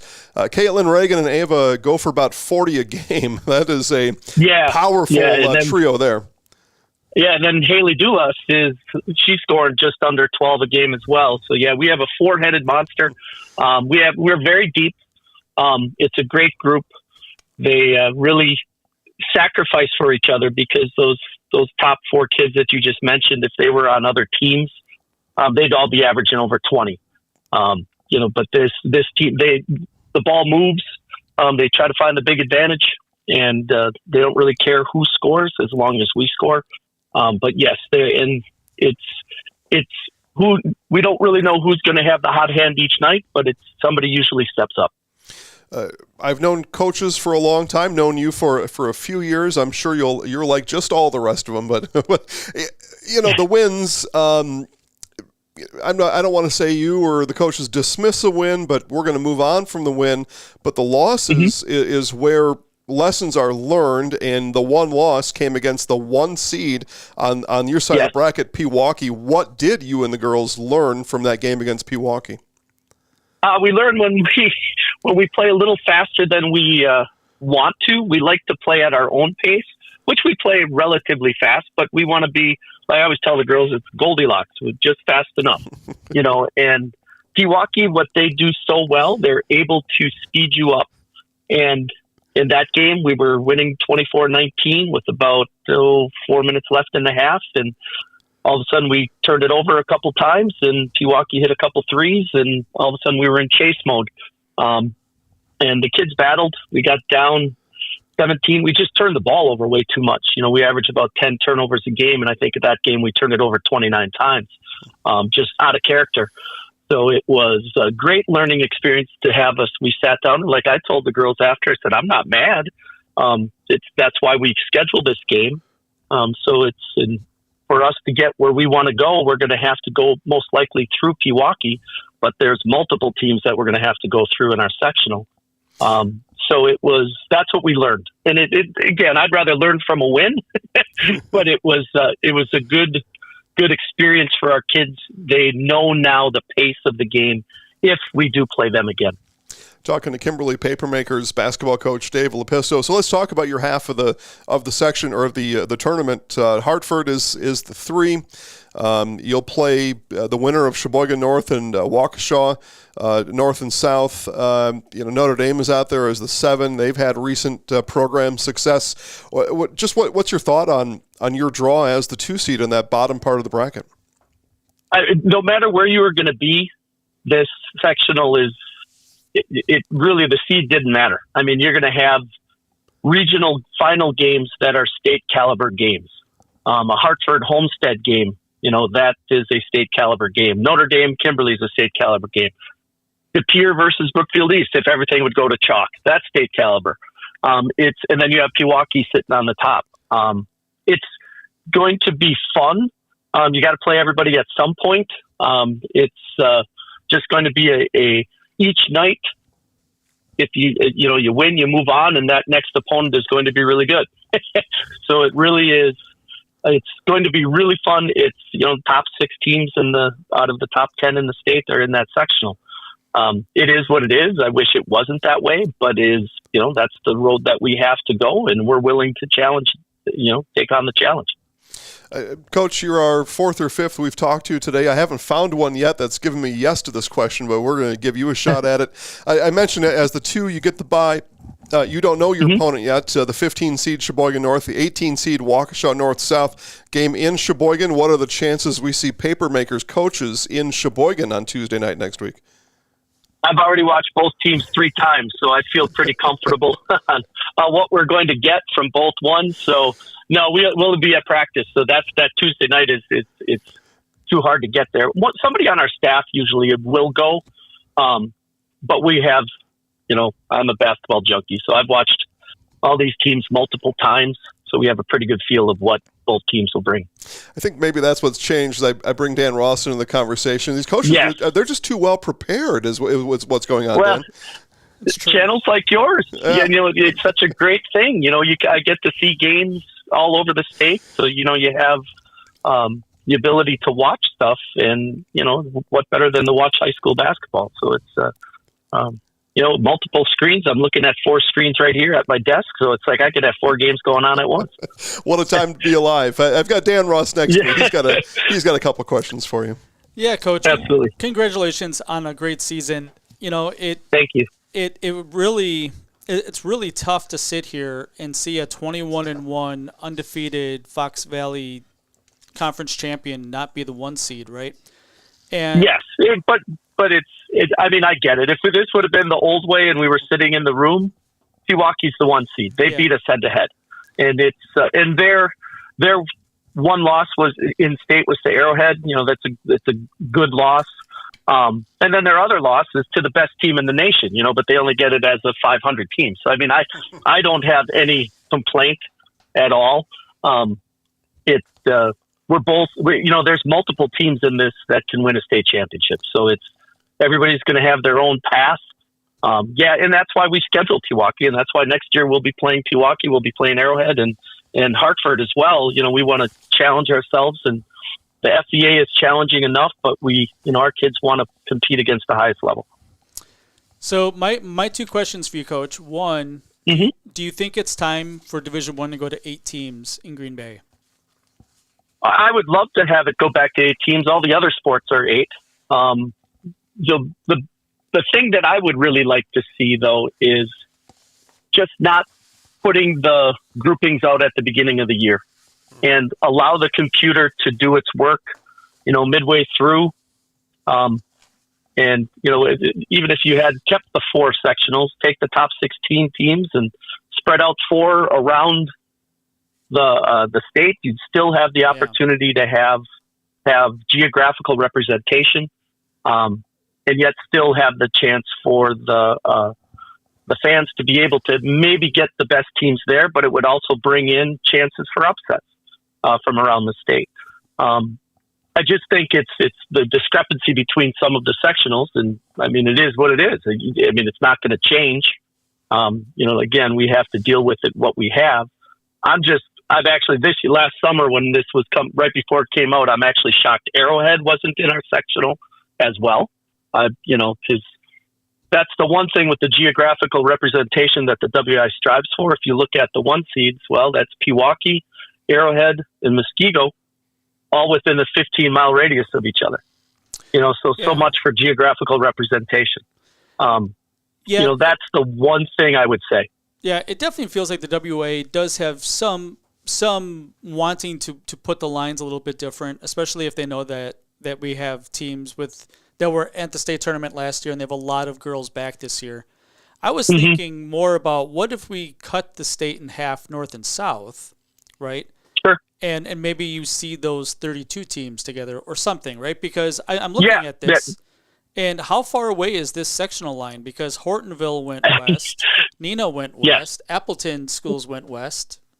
We are, I believe we are 3.4 miles away from Appleton East. Appleton East and us, that was the difference.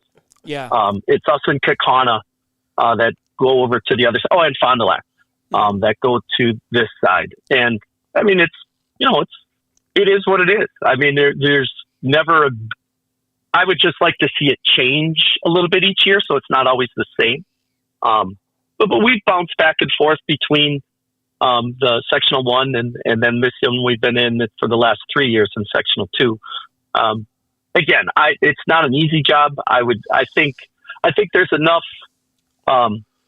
people in this state who understand the girls' game and to really promote the game, I think it would behoove our association and also our state association to switch it up a little bit. That's my opinion. But it is, we have to play who we have to play. And if we can make it through, whoever makes it through our sectional is going to go through a gauntlet, and everybody is thinking the same thing in their own sectional.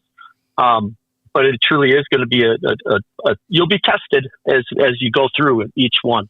And whoever makes it through is going to have an opportunity to go to the ref center and compete. And there's going to be three other sectionals doing the same. And, you can't complain about it. There's nothing that, that can happen right now. I just hope in the future that somewhere there's, the football has changed a little bit. Hope maybe that helps them. So maybe people are a little more willing to take a look at this and possibly change it. People fear change, though. That's the problem. So there's always something. But all I know is that we have either North or Sheboygan North or Waukesha on Tuesday or on Friday, and then Notre Dame or Preble on Saturday. That's my focus right now. Yeah. And that's all we can do. Murderers Row, Coach. It's going to be fun. Yeah. I mean, the kids are looking forward to the challenge. We just played Notre Dame on Thursday of this past week, and I was talking. I said, "Holy smokes!" I said, looking at it, we're most likely going to play again in a couple weeks. It's all I know is when you have a Notre Dame with their ability, and they're like us. They had a number of injuries this year. We've been able to overcome it, and kids have a couple kids come back. The biggest thing is they lost their big, but they've battled like crazy, and they're really good, so well coached. And then you take a look at a Homestead; they're a 6 seed. It's like, you're going to have a possible Homestead Hartford round 3 in a regional final. Those are 2 really, really, really great teams. And it's going to be fun to see. I'll have, again, if we are lucky enough to keep on winning, I'll get to watch those games on film. But they're going to be fun. There's some high-level players in this sectional, multiple D1 kids, scholarship athletes, pretty much on the top 7 teams. There's a boatload. So that's the only disappointing thing. And other sectionals can say the same. But it's like this. It would be nice to be able to have that average fan be able to see the theoretical, at least chance to have the top kids and top teams at state. But we still have an opportunity to get there. I agree, Coach.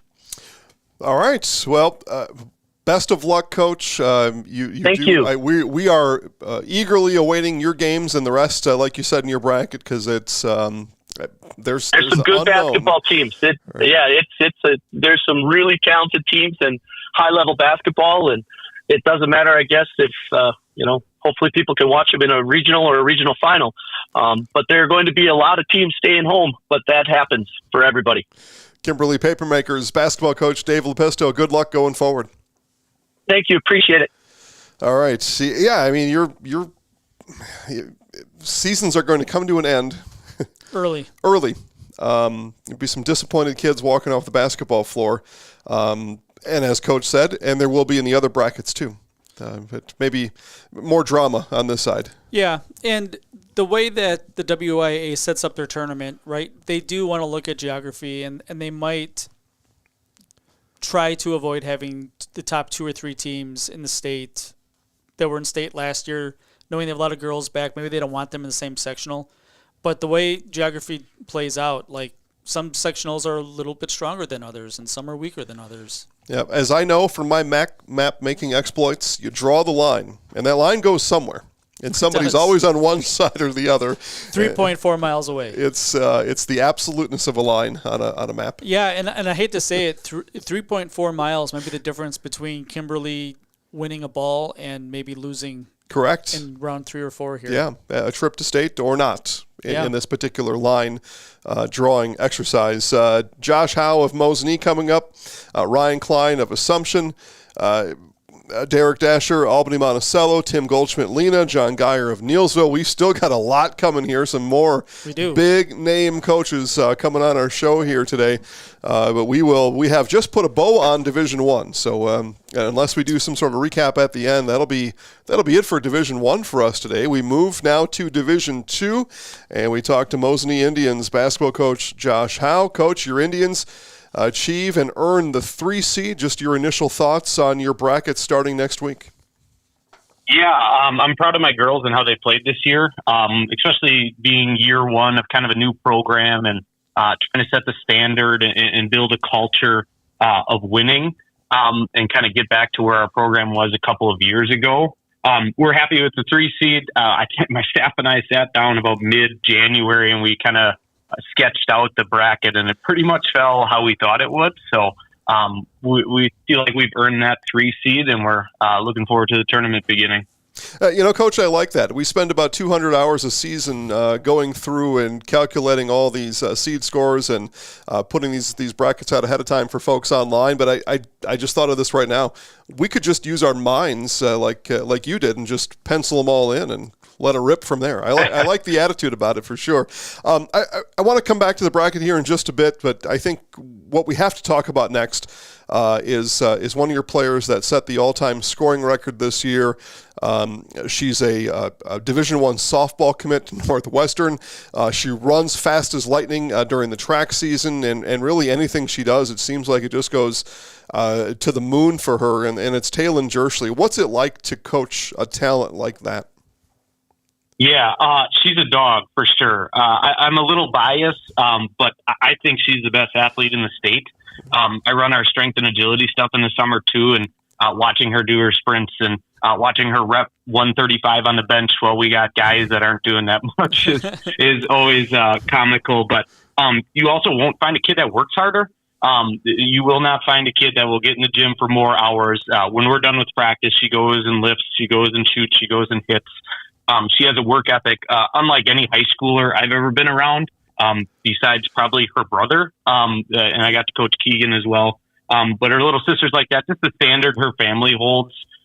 It really sets the tone for everybody else. And we've had this conversation. She's the leader of our team, and she raises everybody else up. And some of the conversations we had last year were like frustrated. And it's like, all right, we got to bring everybody along with us. They see how hard you work. Now be that leader. And that's been the biggest area of growth for her this year, is she could always get herself fired up and like, all right, I'm going to buckle down and work harder when things aren't going right. And this year she's bringing her teammates along with her too, being a captain, being a leader, doing everything for us. So I'm blessed to coach her. She's an awesome kid to be around off the court as well. So nothing but good things to say about her. Yeah, these days when I rank the Jerschley family of athletes, I rank Jeremy dead last, and I hope he hears that. I hope somebody plays this back for him later. I've known him for a long time. We really think a lot of Taylor. We had her on the cover of our magazine a couple weeks ago, and has earned everything she's got. Coach, you kind of teed up my next one for me, and good players become great when they make those that are average better around them. So what are some of the strategies that Taylin has exhibited to make those around her better? Yeah, so it's been kind of a tricky X's and O's and scheme standpoint. How do we, she's a ball dominant point guard, how do we get it out of her hands and then back into her hands and get good looks for her? And earlier in the year, she was struggling a little bit because she was the main focus of everybody's scouting report. And we just didn't really have that next girl stepping up. But our defense was always there. So we could always fall back on our defense. And now recently, I think we're playing our best basketball right now because we got, on any given night, we have a girl that can score either from the outside or from the inside. And then, you have to guard the best player on the floor most nights as well. And she can get herself going on the defensive end with steals. She can get herself going to the rim, to the free throw line, 3-pointers. So it's been a unique challenge trying to plan around such a unique talent as she is. But I think it's really starting to, we're starting to get good results out of it. And just as an FYI, Jeremy has already rang the hotline here, and he's coming sure. after me, so we're good. We're straight. I I'm over. I'm batting over on this next question, but I got to keep asking it. Because of the 3, you get a bye in the first round. You'll play next week, your first playoff game anyway. Next week, Friday, as Katie brings our bracket up on the screen for the folks at home to see. You await the winner of Medford and Wausau East. Of course, Medford, a conference opponent. Still, though, what are the chances we see the Mosinee Indians coaching staff in the gym in Medford next week on Tuesday?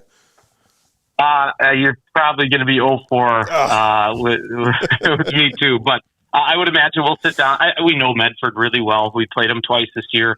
And like I said, in mid-January when I sat down with my staff, I'm like, all right, we got to start putting stuff in because we're most likely going to have to beat Medford, beat Lakeland, beat Rice Lake, like if everything held. So we are familiar with Medford, and we will probably watch it as a team. I would imagine do a little team bonding with that, go out for dinner and watch the game or something like that. But we will most likely not be making the trip to Medford. So I'll find a coach here somewhere along the way, because what I like to do is I like to go to that game and sit with them, find out a little bit more about what they're looking at. On your side of that, in your quad, I guess, if you want to call it that, you've got the Lakeland Womets, as I call them. Obviously, you've got familiarity this season with Lakeland.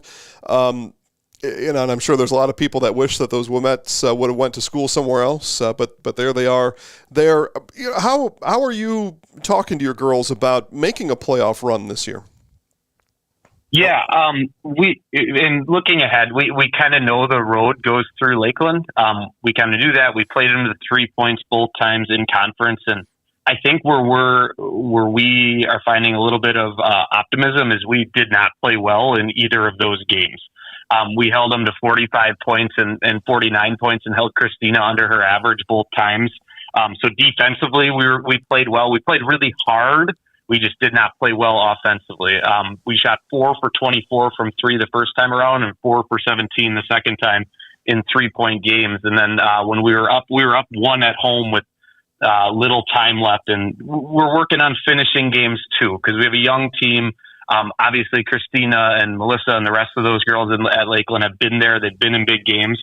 We really haven't. I mean, some of my girls have been in big softball games. Some of them have been in big volleyball games, but as a basketball program, a lot of those girls haven't been in those big games yet. So we're hoping that these couple of intense games that we've played against really good competition, including Rice Lake tomorrow, we're hoping that prepares us to be ready for that moment if it happens to be Lakeland in the regional final. Talking to Mosinee Indians basketball coach Josh Howe. You're taking the questions right out of my mouth, Coach. It's a game that if you can't make it to the gym in Mosinee tomorrow, you can watch on Zaleski Sports, but you host Rice Lake. Knowing that they're the 1 seed, obviously you knew that they were in your section, but knowing that they're the 1 seed now, you're not going to take them off your schedule, but is that a game you wish you could, I don't know, play some other time, knowing that maybe a second with them could be around the corner? No, absolutely not. I want to play the best teams, and they are one of the best teams. They've been one of the best teams in D2 all year. The Shepley girls is so much fun to watch and scout, and Schmidt is just a beast down low, and then they surround him with athletes. So it'll be a really good test for us. After the seeding is a little odd, and we got 3 games this week too, so we're not quite yet in tournament mode, but this will be a really good test for us tomorrow against a legitimate team that if we play really well and they play well, we could possibly see again if that's how the chips fall. But we're excited to play it. We had a little bit of a tough stretch playing some really good teams in the middle of the year, and we put together some wins in a row here now, and we're looking forward to playing that one tomorrow night. 6 o'clock tip. Do I have that right, Coach? Yes, no JV, so okay. We bumped it up a little bit to 6 o'clock tip. Got it. So get down to the gym tomorrow, in Mosinee, 6 p.m. tip against the 1 seed Rice Lake. You also play Rhinelander, who's a 5 in your section. We've already talked about Medford and Lakeland, so a lot of familiarity as I turn the reins over to Dan Ross. Merrill in that mix as well there, Dan, and sometimes the familiarity is a good thing come playoff time. Yeah, I think so. And Coach, Full disclosure, I am a Lakeland graduate from the 1900s, so it's been a while, right? It's a whole different century. It is a whole different century. But my question for you, and I'd love your opinion, is just the Great Northern Conference as a whole, right? And how it's evolving. adding some schools over time. Mosinee was a recent add. What do you think the conference can do to try to improve play, right? Because it's very top heavy in a lot of sports. Mosinee and Medford generally fighting for conference titles in most sports, right? The Lakeland girls are good this year in basketball. But what are your opinions on the conference? Have you heard anything about the future? There's always murmurings and stuff. In my personal opinion, I'd love to see a Valley large and Valley small, just from not only a competitive standpoint, but just from a travel standpoint. So I graduated from Slinger High School and played sports there, and I think our longest trip was like 40 minutes to Wisconsin Lutheran. And then I got up here, go Owls. And then I got up here and started coaching football and basketball. I'm like, wait a second, our closest conference game is almost an hour. Yeah. So just from a travel standpoint, and we have teams near us too. We're just a weird size being in that 600s, and we have these giant schools around us. But I don't know. In some of the smaller schools in our conference do struggle, but they excel in other areas too. Like you look at Tomahawk hockey, like they struggle in other sports, but then in hockey they're really, really good. So I don't know if there's a one size fits all for all sports. Just from a travel standpoint on a weekly basis for school nights for these girls and all of our athletes, I would like to see a Valley large and Valley small, but I know that puts some of the other schools at kind of a disadvantage. But we returned all of our first team all conference performers last year in girls basketball. So like you said, the top of the conference has been solid. Obviously, Auburnette, Ryan Lander's been out for a little while, but Medford has some young, good players too. So it's been it's been competitive this year with the top of that conference for sure. My last question for you, Coach. If everything falls into place, how far do you think your team can go this year? It's a great question. I'd like to say state, right? Like that's the goal. We know we can be there with Lakeland. So if that seed holds and we see them in the regional final, we know we're capable of beating them. We'll find out tomorrow pretty quick if we're in the same echelon as Rice Lake. And then anything could happen. So I feel confident in these first couple of games. We're playing our best basketball right now. I have no doubt about that. We scored 86 points the other night. Kaylin's shooting the ball well. We got athletes on the floor. I got girls that want to guard and girls that buy into the scouting report. And we're very good at taking away like ultra talented wings. So tomorrow will be a good test with Shepley, and I think that'll tell us a lot. But I'm very confident going forward and going into this tournament because I think we're playing our best basketball right now. Mosinee Indians basketball coach Josh Howe, good luck this week and into the playoffs next week. All right, I appreciate it, guys. Thank you for everything you guys do for our athletes. You got it. We went through some of the case studies earlier, and I can't believe I left this one out, but let's bring them back in now. Sure. With the seed neighbors. One that we identified as soon as those two seeds were released was Lakeland and Rice Lake. Now, just another one of those examples. Lakeland had a better score, I believe. They do. Yeah. They, according to how we put it all together, and we think we know what we're doing. Rice Lake, because of their win over Lakeland during the regular season, that head-to-head matchup, elevates them to that one seed, which, I don't know, if you're Mosinee, probably doesn't matter, right? Because either Rice Lake or Lakeland is going to be in your quad anyway. So, but I just one of those other instances that I remembered. Yeah, I think Mosinee wants Lakeland, right? Beat a team 3 times, that whole thing? Yeah, 2 one-possession games. I think that there's a lot of familiarity with it. And who knows about Rice Lake? The 2 teams obviously play tomorrow. I'm really, that's the first time that I heard Valley large, Valley small. I like the idea. I do too. Yeah, I like the idea now because you would, maybe do some crossovers every now and then. I'd like the idea of my Tigers getting more shots at the Hodags. Well, that was who we got to pick on when I was there. Yeah, it's tricky, right? Because you would have some of these big Valley schools of approaching 2,000 kids. Yeah, Stevens Point. I mean, one of the biggest schools in the state. And you have Tomahawk and some of these schools that are maybe 450 kids. Right. So the logistics might not work, but at the same time, we know that the valley's shrinking, right? Well, it is, and yeah. more are trying to get into the GNC. Yep. So that might be a solution to some things there. On its current pace, at some point, the Wisconsin Valley Conference is not going to have enough teams in it to put out a regular, schedule, football or what have you. Merrill's moving. Wausau East has talked about moving, and honestly, and a football have. So it's there needs to be something to occur for Merrill and Wausau East. That makes a ton of sense for them, right? Yeah. Enrollment's a lot closer, competitiveness a lot closer. But then you have 5 Valley teams that are just kind of shrugging their shoulders, like, what are we going to do? Well, Dan, it's good news for me. We move on to Division 5.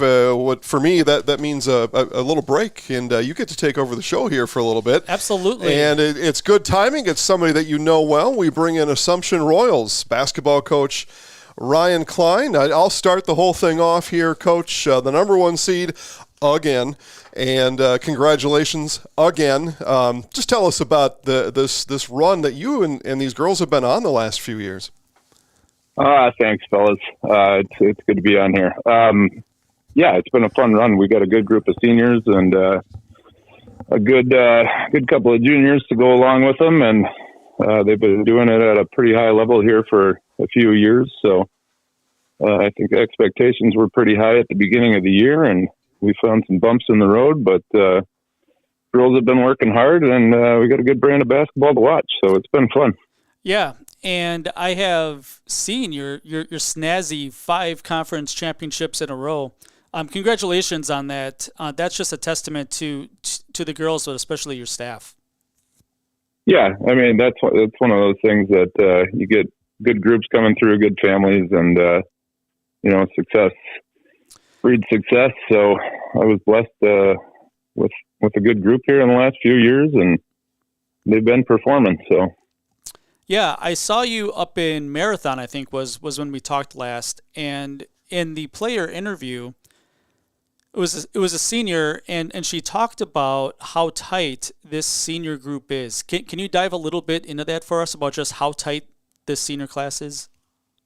Yeah, there's a group of gals, and I mean, it even extends outside of the game and outside of our team. But they have a tight knit group, and they're not afraid to challenge each other and hold each other accountable. And then at the same time, they're there supporting one another. So it's a good tight knit group. They've been in school together since they were kindergartners. So you had a couple of pieces along the way, but it's like I said, it's a tight family. It was funny. I was talking the other day about how out of our 4 seniors that we have, that they're a great group of ball players, but I don't know if any of them would say their primary sport is basketball. That's crazy. But it's a good spot for them to come together, and that helps. There's not one of them that's looking to take the lead and be the all-star on the team.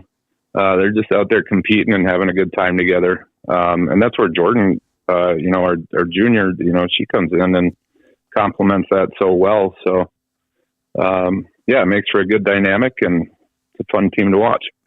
You are obviously not afraid to play anybody anywhere, and I really appreciate that about you and the program. And you've won quite a few regional championships in a row. You have a gold ball in the case from 2021, I think it was. How would you compare this year's team to some of the success that you've had the last 5 years? It's tough. As I get older, I can't remember things. So I know that in years past, we've had some great groups, and trying to compare one to the other kind of takes away the joy that I remember from the other ones. So I even have a hard time talking to our seniors about when they were freshmen and whatever their experience was. I think I'm comfortable just remembering all the teams as happily as I can, and being pleased with what I have on the plate and moving forward. as far as, one versus the other. There are different things that adjusting the style of play can be a challenge, but still fun for, the coaching staff. We have to come up with creative things to keep the girls entertained through the season, keep them engaged, and hopefully putting them in the right stuff to be successful. Looking at your bracket, Coach, obviously you have the number one, well deserved. You have Pacelli here. They've given you your only loss so far. I know you have at least one tough game this week yet, but we have a couple other teams in here with Pittsville and Almond Bancroft. How much have you or your coaching staff been looking at some of these teams throughout the season?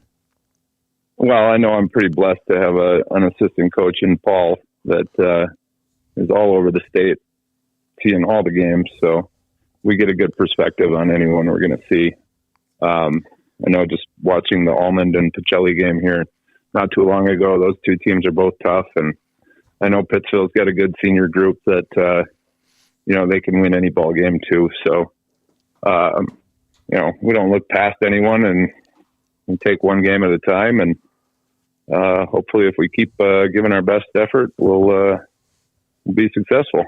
The WIAA has been shifting you guys around the state with brackets the last couple of years. You are back to the north and the northeast, and it's good that you get away from Albany, right? That you played in the sectional final last year, but you're also grouped with a Lena team that really, I don't want to say should have. They could have won the state title last year if they would have gotten one stop. How much does it play a part of seeing different teams in sectionals every year? I don't look that far ahead, to be honest with you. I've been doing this now almost 20 years, and being centrally located, you're kind of just comfortable with wherever you end up going. It's nice you get to see all parts of the state. So I got stories from the East Coast, the West Coast, North, South. It's all good. Wherever we end up, we're fine. And like I said, it's fun to go and play in, some of those gyms in the middle of nowhere. And I think this year, if we get past our regional, I think we got some familiar territory. So yeah, I would say so. Yeah, so I'm happy wherever we end up. I have one more question for you, and then I'm gonna toss it back over to Jason. But tell me what day this year we're gonna be able to be on the golf course. Oh. Yeah, what is your prediction? Good question. Yeah. Well, I think it was maybe 2 weeks ago as a coaching staff, the four of us found our way to Pebble Beach on the golf simulator. So as soon as you find the time, you can dust those suckers off anytime these days. So shout out to all those organizations out there that are allowing us to do that. I appreciate that. Probably second only to the Zaleski broadcast and being able to sit around with my kids and watch games. So that's, as Northerners here, there's different ways that we get through the winter, and basketball has always been that gem for me. Looking forward to the golf season for sure. I actually see Coach on the golf course more than I do in the basketball. I believe it. Yeah, doing the games. I believe it. Yeah, Coach, we'll begin to wrap up here with you. You mentioned Paul doing some of the work, so tell us, you've got the bye.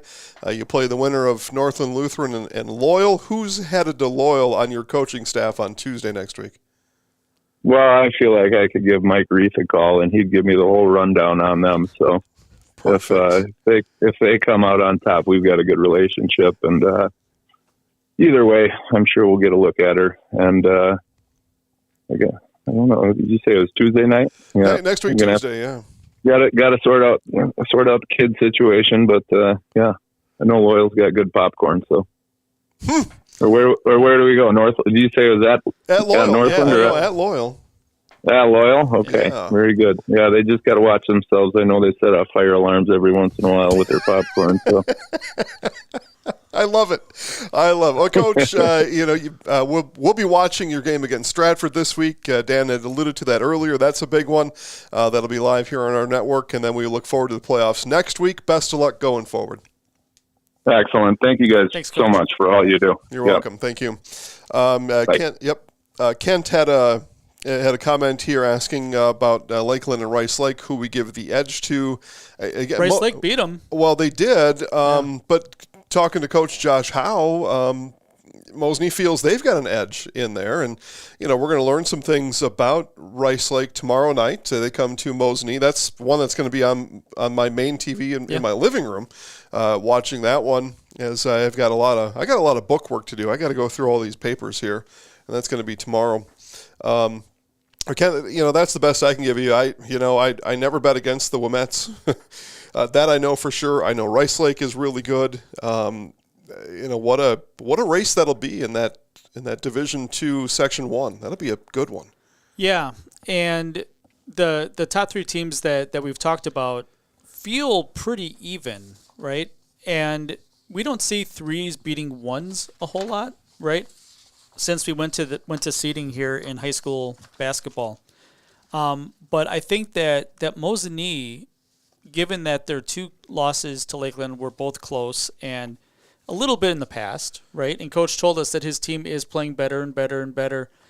That's going to be a fantastic regional final in Minocqua, assuming that they're both there. But, we're in the media. We can just pencil them in.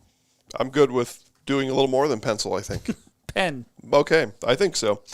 I had mentioned earlier in the broadcast, 3 games live next week, Tuesday, to start our playoff action here on Zaleski Sports. Tri-County at Columbus Catholic, Port Edwards at Pacelli, and Northland Pines at Amherst, all live on the network next week, Tuesday, as they call those regional quarterfinals. We call them opening round games.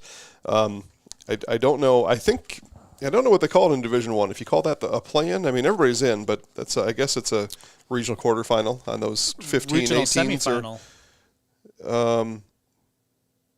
Right? No, it's still a quarter because, Oh, yeah. Yeah. I suppose that's what they call those. Yeah. They just kind of hang out there, those Division I's in the bracket. They just kind of hang out there on their own somewhere. I mean, they're playing games. It's essentially right. Fine. Yeah. 15 versus 18. You just don't often get that matchup anywhere. Yeah, and I would say that those teams don't have a chance in that first round, but that's not true. Yeah, Kent. We appreciate the discussion, Kent. It is. It's fun to talk about. That's brackets, right? You said inject them into my veins, and I think that's a great way to live by. Let's see. What else did we hear today? We heard of looking at life through a straw. Yeah. Right. We heard of all 10 toes in. 10 toes in. Good gravy. That was a good one. I like that one. That's my winner here so far.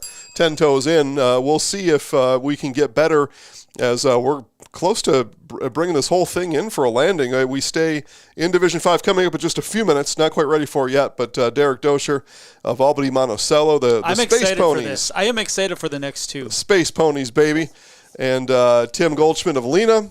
And then we bring it on home with Neillsville's John Gaier, who I'm waiting to ask John one question in particular. And I think I know what it is. I'm hoping he doesn't hang up on me. I don't think he will. But I'm looking forward to the discussion of our next 3. It's been quite a show here so far. We thank you all for watching. Just a little, some of these coaches have I guess called us out by name. Fortunately, they've thanked us, and that's nice to hear. Yeah, because there's enough people that complain about it. Yeah, nobody so far seems to hate us. Not which so is far. Not that they have availed themselves into that category anyway, but. Full schedule at ZaleskiSports.com, including tomorrow's Monday schedule. We do have games on Monday, Tuesday, Thursday, Friday, and a grand finale, I guess, on Saturday. I mean, it is. It's a grand finale. I get to be back on the microphone calling a game on Saturday, coming up in 6 days. It is Eau Claire Memorial at Marshfield. Sectional opponents, perhaps seed neighbors. And they're going to go at it, and we'll see what happens. But we've talked about the seed neighbors here a couple times, Dan, and again, this is something new this year. That when you're a next door neighbor on the seed line, an 8-9, a 2-3, whatever, 10-11. I mean, you get the idea. If the math is close enough, and I was told when the math is tight, that's the official. Yeah. Explanation. When the math is tight, we will move those teams around, and we've seen that play out a couple times, including Rice Lake and Lakeland. Yeah, we feel like we have a good grasp on it now. Yeah. Is what I would say. I'm very confident. Yeah, I am too. This has been fun so far. Yeah, time has flown by. Go ahead. We'll Space Ponies incoming. So what guard is their yourself. real name? Well, let's find out. Right? Let's find out. Hang it up though. You're on our Bluetooth. There you go. Katie's been flawless all day, so that's you're allowed one mulligan on today's show. We are actually together Tuesday and Wednesday this week. We have got Bondwell and Roncalli on the boys' side. That is the number 1 and number 2 teams in Division 4. On Wednesday, going smashing up like this head to head. What are we doing on Tuesday? I think it's Marshfield at Wausau West. Super. All right. I don't mind the gym over at Wausau. No. It's exactly the same as Marshfield. Same builder, so it's the same gym. Yeah. Yeah, it feels the same. It's the same. Yeah. It's the same, especially in the outside. The outside architecture is all the same. All right, so let's go.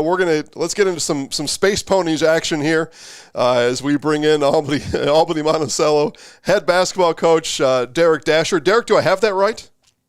That is correct. Thank you. Oh, man. All right. It's the first thing I've got right all day today. Space Ponies? Well, no, his name. But yeah, tell us. I mean, that name took off a little bit last year. Maybe it made its way to your ears. But, how does something like that kind of, I don't know, how does that wash over you? The Space Ponies. It's such a fun name to say. Yeah, so actually, we've been in a baseball co-op with Monticello for about 8 years. And there was a local radio broadcaster that was doing a baseball game of Albany, Monticello, Albany here about 4 years ago, and he called us the baseball team the Space Stallions. Oh, and little alliteration. Some folks, a little Space Stallion. So the people listening at home kind of took it and thought that was neat. And obviously, last year was year 1 of our Albany Monticello girls basketball co-op, and people kind of ran with that nickname because we didn't know, we're the host school here at Albany, but that really doesn't make a difference. And we didn't really want to be the Comets because then you take away Monticello's identity, and same for if you're the Ponies. So that's kind of stuck and nothing official, but that's what everybody kind of runs with. Okay, so that is my question, though. Is there an official co-op nickname? There is not. Okay. There is not. Right. That's something we'll work on. Obviously, this is only year 2. As we move forward, but a lot of schools we go to just say the Albany Monticello girls basketball program. So, all right, that's fair enough for us. We'll consider that going forward. Before we talk about this year, and congratulations on a great year so far. I want to go back to last year. You had a real fun game against Assumption. We just got done talking with Assumption Royals head coach Ryan Klein. Just take us back to that game and the memories that you and the girls were able to make on that really fun playoff run last year. Yeah, first of all, Ryan does an amazing job with his program, and Assumption's been a powerhouse for a long time, and just great athletes, great coaches. And we knew that going into the game, to be quite honest. We felt like we were on paper and on film and on the court probably the underdog, and we knew it would take a special game from our group of young ladies and to pull off that special sectional final. We also knew, credit to Assumption, that they might have to play average or maybe even below average for us to have a chance to beat them. That's how much respect we have for them.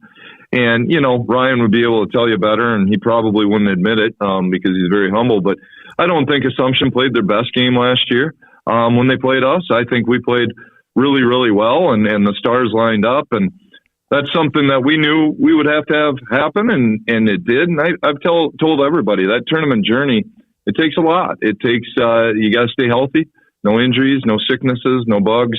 And it takes a lucky call here or there, or a lucky bounce here or there. And anybody that has made a journey like we did would admit that. And all of those things took place on our journey. And obviously, too, a credit to my kids, they executed when we needed to, and they always play with heart and desire, and that's something you just don't teach, and it's not something I can coach. They just have it within them. So, your ball club this year, 21-1. You earned the number 1 seed. Just tell us about the book of the work that the girls have turned in so far this year. Yeah, we upped our non-conference schedule quite a bit. We found out 2 years ago, went to the state tournament, and at the time we were just Albany, and it was our first trip ever. And we were 28-0 and got the 4 seed at the state tournament. And we were humbled on the big stage by a very good McDonald Central team that year. And we found out quickly that we needed to up our non-conference schedule. We upped it a little bit last year, but we upped it quite a bit this year. So it's been a great season. We feel like for small school basketball here in southern Wisconsin that we play in one of the best small school conferences when you have Barneveld, Argyle Peck, who this year obviously is in Division 4, Blackhawk, who recently just beat Barneveld, and then our Six Rivers West counterparts. Those games count in our conference season. So Belmont and Shullsburg have been in and out of the top 10 rankings all year, so we played them once each, and those counted in the conference standings. So to be able to be 21-1 with our lone loss being to Argyle Pecatonica, who has been ranked all year in Division 4, our schedule's been tough, and the girls have answered the call every single night. Last Friday night, we traveled to Shullsburg through the snow and wrapped up a outright conference championship for the Six Rivers East by beating a very good Shullsburg team. So conference schedule's been tough. Our non-conference schedule's been tough, but every single night these young ladies have answered the bell, and I think we're ready for a tournament run here. Yeah, 12-1 in conference, Six Rivers East conference champion, as Derik just said. You've got 3 that are in double digits scoring this year. Just offensively, what have your girls been able to do that's been, I don't know, I guess fun to watch? How are they able to do that? Well, we're tough to guard because if you look at our games throughout the season, we have had 5 different high scorers in different games. And obviously you mentioned 3 are in double figures, but if you look at our 4th and 5th, our 4th is at 9.5 a game and our 5th is at about 9 a game. So really we have 5 girls that every single night are near double digits. And that causes some problems. Abby Hollis 2 years ago as a sophomore averaged 19 points a game. Last year she was down to about that 14, 15 range. This year she's at like 12.5. Abby hasn't gotten worse as a basketball player. In fact, she's gotten better.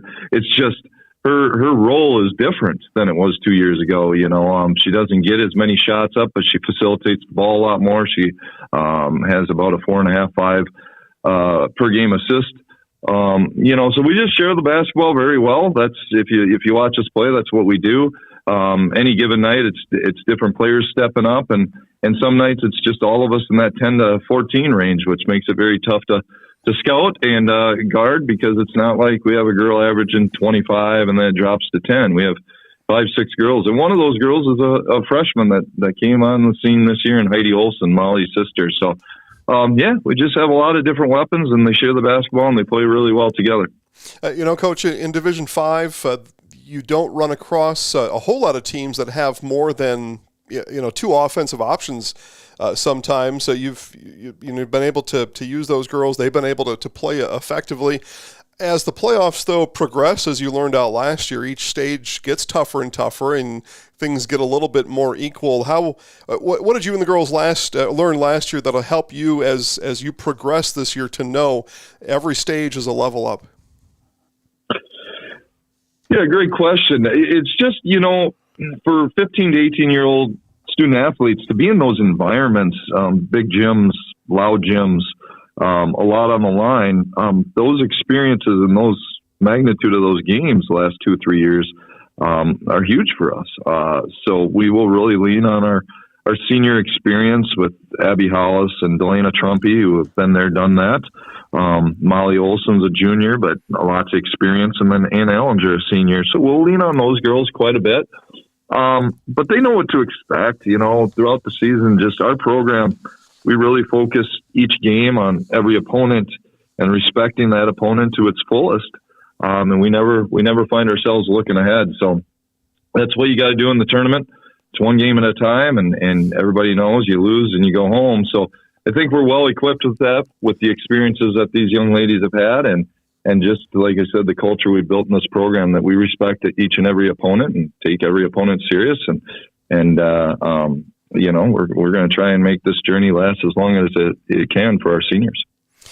Well, Coach, you're having a great season. We've got you as the number 1 in all of the Division 5 land. I turn it now to Dan Ross for some closing thoughts for you. Yeah, so 2 things, Coach. First of all, I would say that your girls' journey last year was what I remember most about the 2024 tournament, right? It was such a great story. And we got to see it a little bit in the seed selection show today. We got to see you yelling out on the out on the court, sprinting out there when the buzzer went, and your girls literally weeping, right? Because they just looked so surprised that you guys were able to do it, and that's such a good story. But my question about that is, how often do you replay the last 5-10 seconds of that game in your mind? It's I'm sitting in a classroom by myself, and you make me emotional just bringing it up. Often, I grew up here. Our high school here at Albany has 74 kids in the whole high school, and over at Monticello there's about 85 kids. So your graduating classes here are 18 to 22 kids, and being a Comet, growing up here, being here my whole life, coming back here after college, it's special. My family's here. My daughters are here.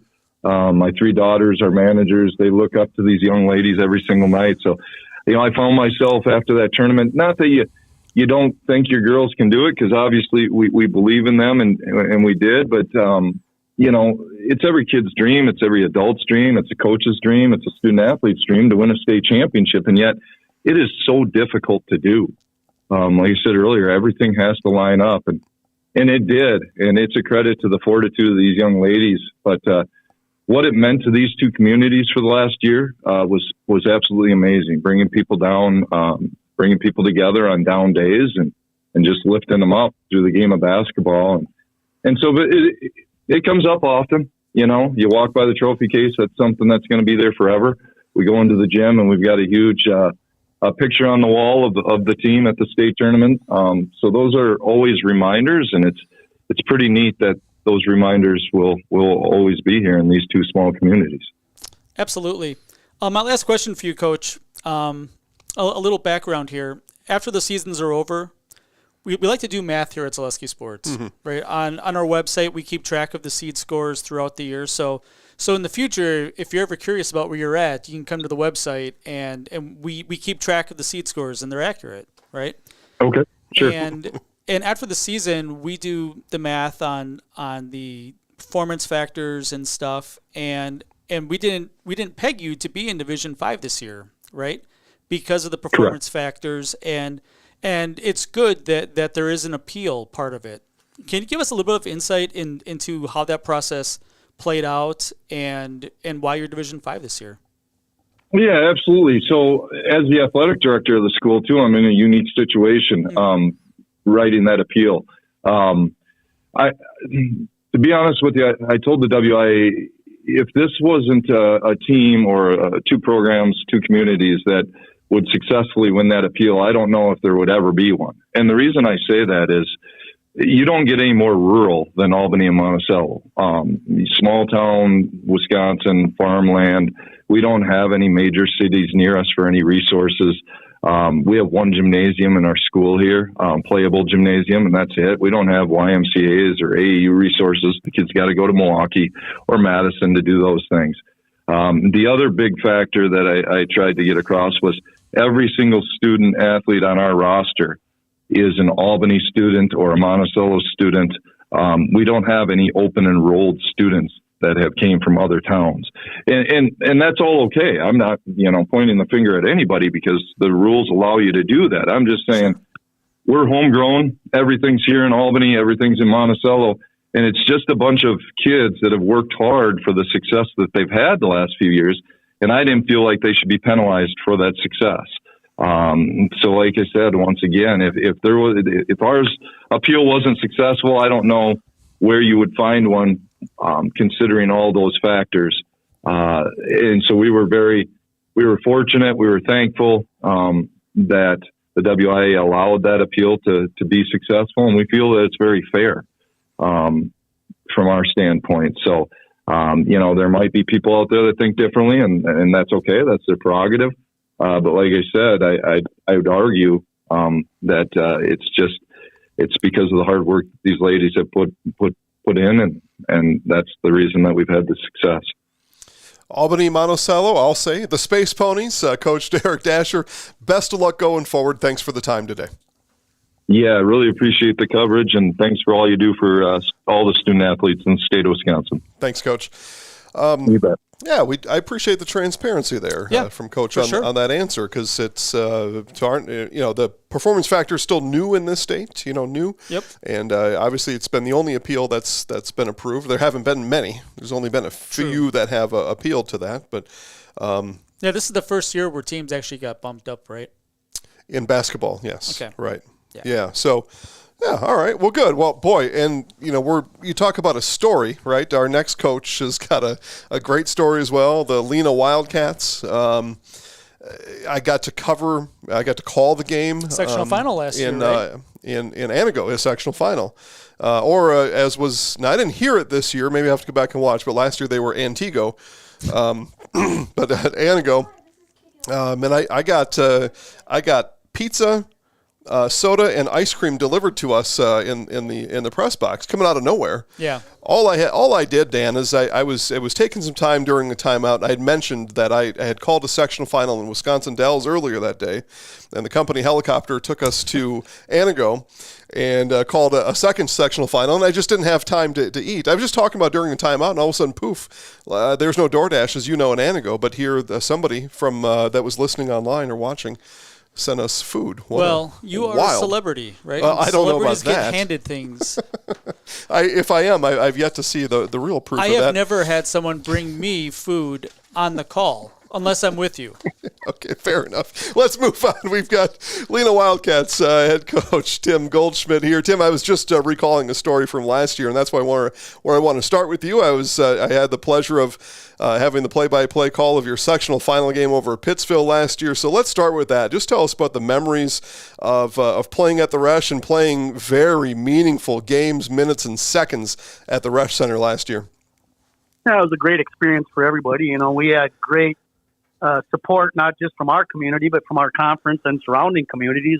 As everybody knows, we kind of blew away the attendance record there for our games and stuff. But it was very thrilling. We took the season game by game. First, we wanted to be conference champions and be regional champions, and then we thought, once we did that, what the heck? Let's go for sectional champions, and we won that. And said, now we're going to go to state and let's try to win that. So it was very exciting and well deserved by the girls in the community. So, and as we now fast forward to current day, 19-2 on the season, a number one seed coming up as your playoff journey will begin anew next week on Friday. Just tell us about the season and especially the 19 wins, another outstanding season for you and the girls so far. Yeah, we didn't play well early in the year, but we toughened our schedule with some Division II schools. We started the year with a real nice win over a strong Marinette team. Up to last week, we had been fighting illnesses and stuff where we hadn't had our full crew together for like 7 games. We've had a lot of adversity with deaths on our team and injuries and different surgeries and stuff. So our girls went through a lot of stuff, but it shows the type of group they are as they stayed together and worked through it. And I think we're playing probably some of our best ball right now, and I'm anticipating that to hopefully get better.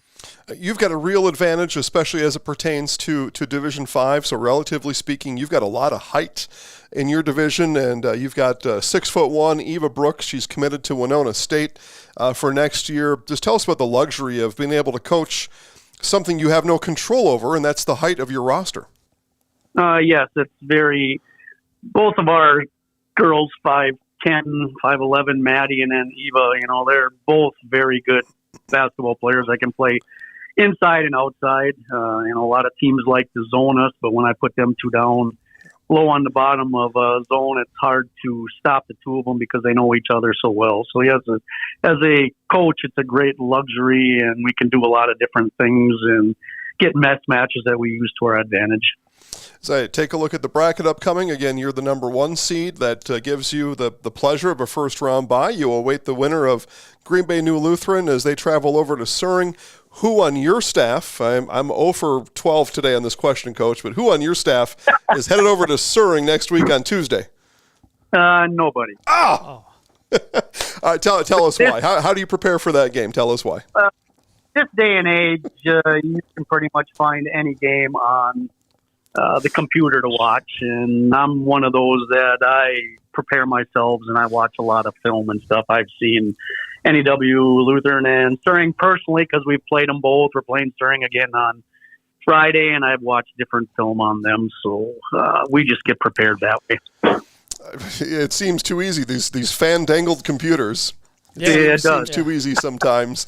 On the bottom half of your group is Gillett. You're going to tell me you've got a lot of competitors that are in your bracket, but just how do you, as you take a look at who you're placed with in your half section, how do you rate the competition you have? Do you think coming forward?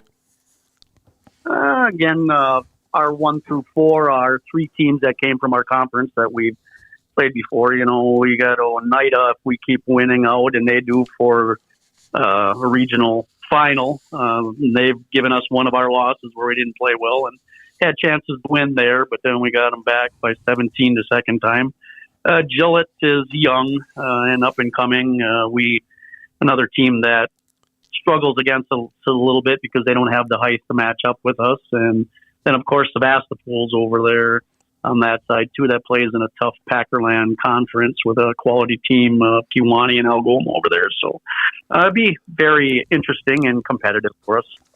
Of course, you're going to tell your girls that we're going to focus on the next game. How far out do you and your coaches look at a bracket like this? We take one game at a time because you never know what's going to happen. We'll just do our scouting reports and we'll get ready for the winner of NEW and Suring, and then we'll have a day to get ready for the next night. And again, like I said, it's teams that we've played before, so we're kind of prepared by knowing them because we've played them before. A lot of coaches will tell me that they learn more from the losses than the wins. I take a look at your game against Crandon in particular. How do you view those and use it to make the team better the next day? Yes, it just kind of gives them a different perspective of everything, what it tastes like to get a loss. And our girls are very, very competitive. And, Crandon handed us a loss. It's a great matchup for us because they got 2 bigs that are very good ball players, too. And we play each other very tight. They're a quality program, and it's always a good matchup for us. I mean, that was a loss we took last year and made the most of it and made the run after it last year to get to where we did in the state championship. So, again, losing to them this year was, okay. Personally, as a coach, I hate to go into a tournament as an undefeated team because I think it adds a lot of pressure. Talking to Lena girls basketball coach Tim Goldschmidt. Tim, I've got Dan Ross with me here, and he's got a couple questions for you. Yeah, Coach. You mentioned the loss last year, and we just talked to the Albany Monticello coach just before you. And he had a lot of nice things to say about you and your girls last year. How have you used that game last year to help motivate the team and to set reasonable, realistic goals for this year's team? Well, our team is hungry. I mean, that was one of the greatest games. I mean, every fan that was at that game definitely got their money's worth, and we had our chances to win. Albany just made the plays when they needed to. It's just a great high school basketball game, and it's just too bad that there's got to be somebody that comes out as a second place in a game like that. And again, I have all the respect in Coach Doescher and his kids. I mean, they were super. Our girls got along with them very well. They said some very high things about us, and same thing to them. I mean, it was just great. 2 quality programs, and just to see them be able to play in a tight game like that. Yeah, and looking at your sectional, a couple of things pop out, right? I think Sevastopol, I think they're conference champ in the Packerland, really tough conference, like you mentioned. You played Pittsville last year in the sectional final, and I'm not trying to pencil you into any sort of thing here, right? But you do have Assumption that comes back into the sectional, right? And there's someone who went a different sectional last year. Be honest, Coach. How much have you seen Assumption play this year? Quite a bit. Like I told Jason, I watch a lot of film, and I know Assumption's going to be a quality program. I probably watched streaming probably 4 of their games already this year, so I've been following them as the year goes through. And they're very similar to us. They're senior oriented. Their main players are seniors, and so they kind of do some of the same things that we do. And of course, they're going to be a quality program as they have been in the past, but you never know what's going to happen at tournament time. I mean, even last year, everybody had Pacelli there, and Pittsville beat them, and there was a lot of other upsets that happened during the year too. So you just got to be ready for when it's your night and play the best you can and hope you advance. Yeah. One last question for you, Coach. If you do happen to make the sectional final, will the entire town of Lena be there once again? Most definitely, and every community also. I mean, it was great last year, and I'm sure we're going to grab a few more. If there were a couple stragglers that didn't make it last year, I'm sure they'll be there this year. Pick them up on the bus, bring them in. Exactly. Might not have to. They might beat us there. Coach Tim Goldschmidt and his Lena Wildcats start their playoff run on Friday, February 28th. Coach, best of luck. Thank you very much. Thanks for the interview. I really appreciate it. Thank you. You bet. Have a good. I mean, we talked about some of those Division I groups, but here's one in Division 5 that a lot of the states can be paying attention to. That's a tough sectional.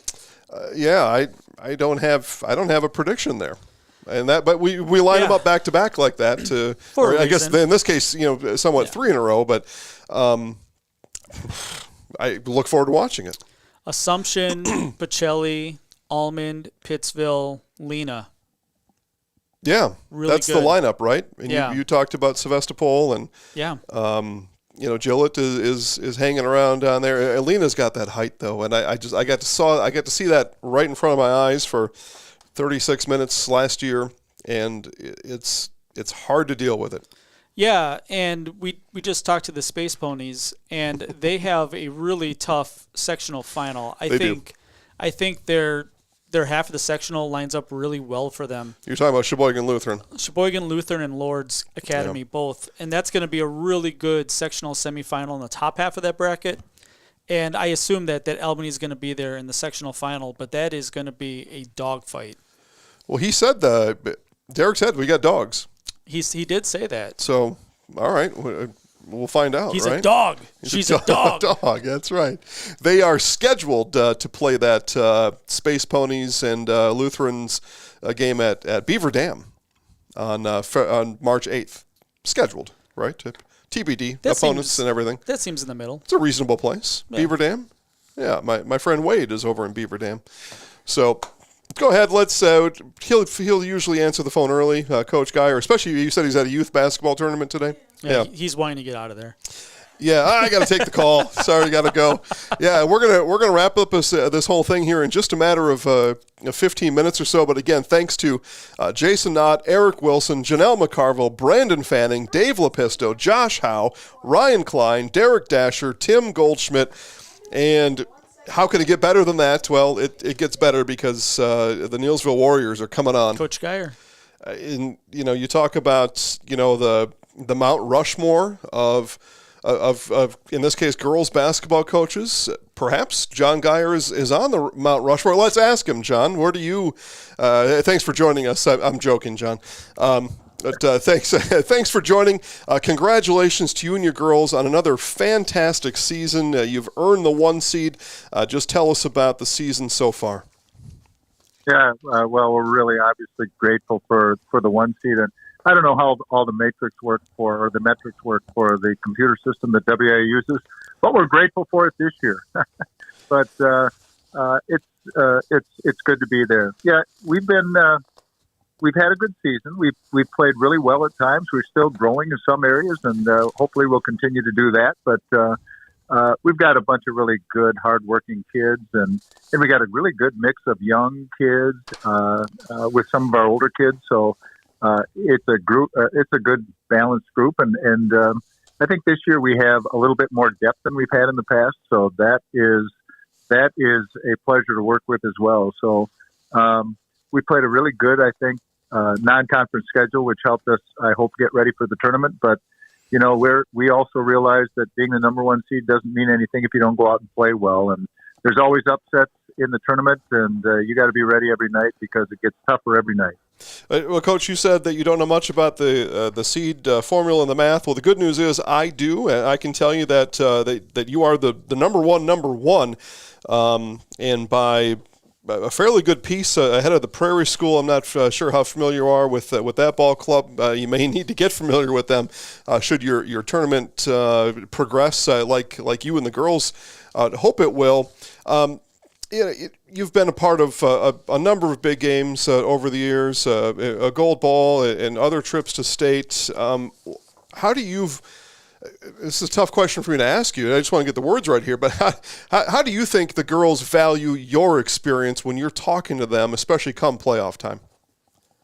Well, you know, kids, we hope that they're that reflective. But, you know, for these kids, it's the first time for them. The one thing that is really exciting, I think, about coaching high school basketball is you don't go out and recruit. You get the kids you get, and you got to find ways to get them to blend to be the best that they can be. They know that there's some tradition and some past success, but this is their journey. You know, it's not the journey of teams past, and we talk about all that. We talk about that all the time. You know, we talked at the beginning of the season that Paris Opelt isn't going to walk in this gym and lead us in rebounding and scoring this year. It's going to have to be somebody else that takes those roles, and we've had kids accept that. And you know, we just tried to have a standard of things that we play to and hold our kids accountable to that. And so far, they've done a great job, and they're just a pleasure to coach. As far as scoring is concerned, you've got a senior leader, Sydney Subkey. What has she meant to your program this year? Well, she has shot the ball extremely well. We've had a lot of kids that could score the ball well, but I don't think we've ever had a better shooter, just a pure shooter. She is, a lot of times when she gets to feel it, she is just hand to net from the 3-point line. So she's got a tremendous lift on her shot. It's really soft on the rim, which is soft hands, I guess, soft shot. But she's just a great shooter. But it's a real credit to the other kids, though, because they get her open. They do things, they screen, they drive, they kick. So she hasn't had to take a lot of contested shots, which is really a compliment to her teammates.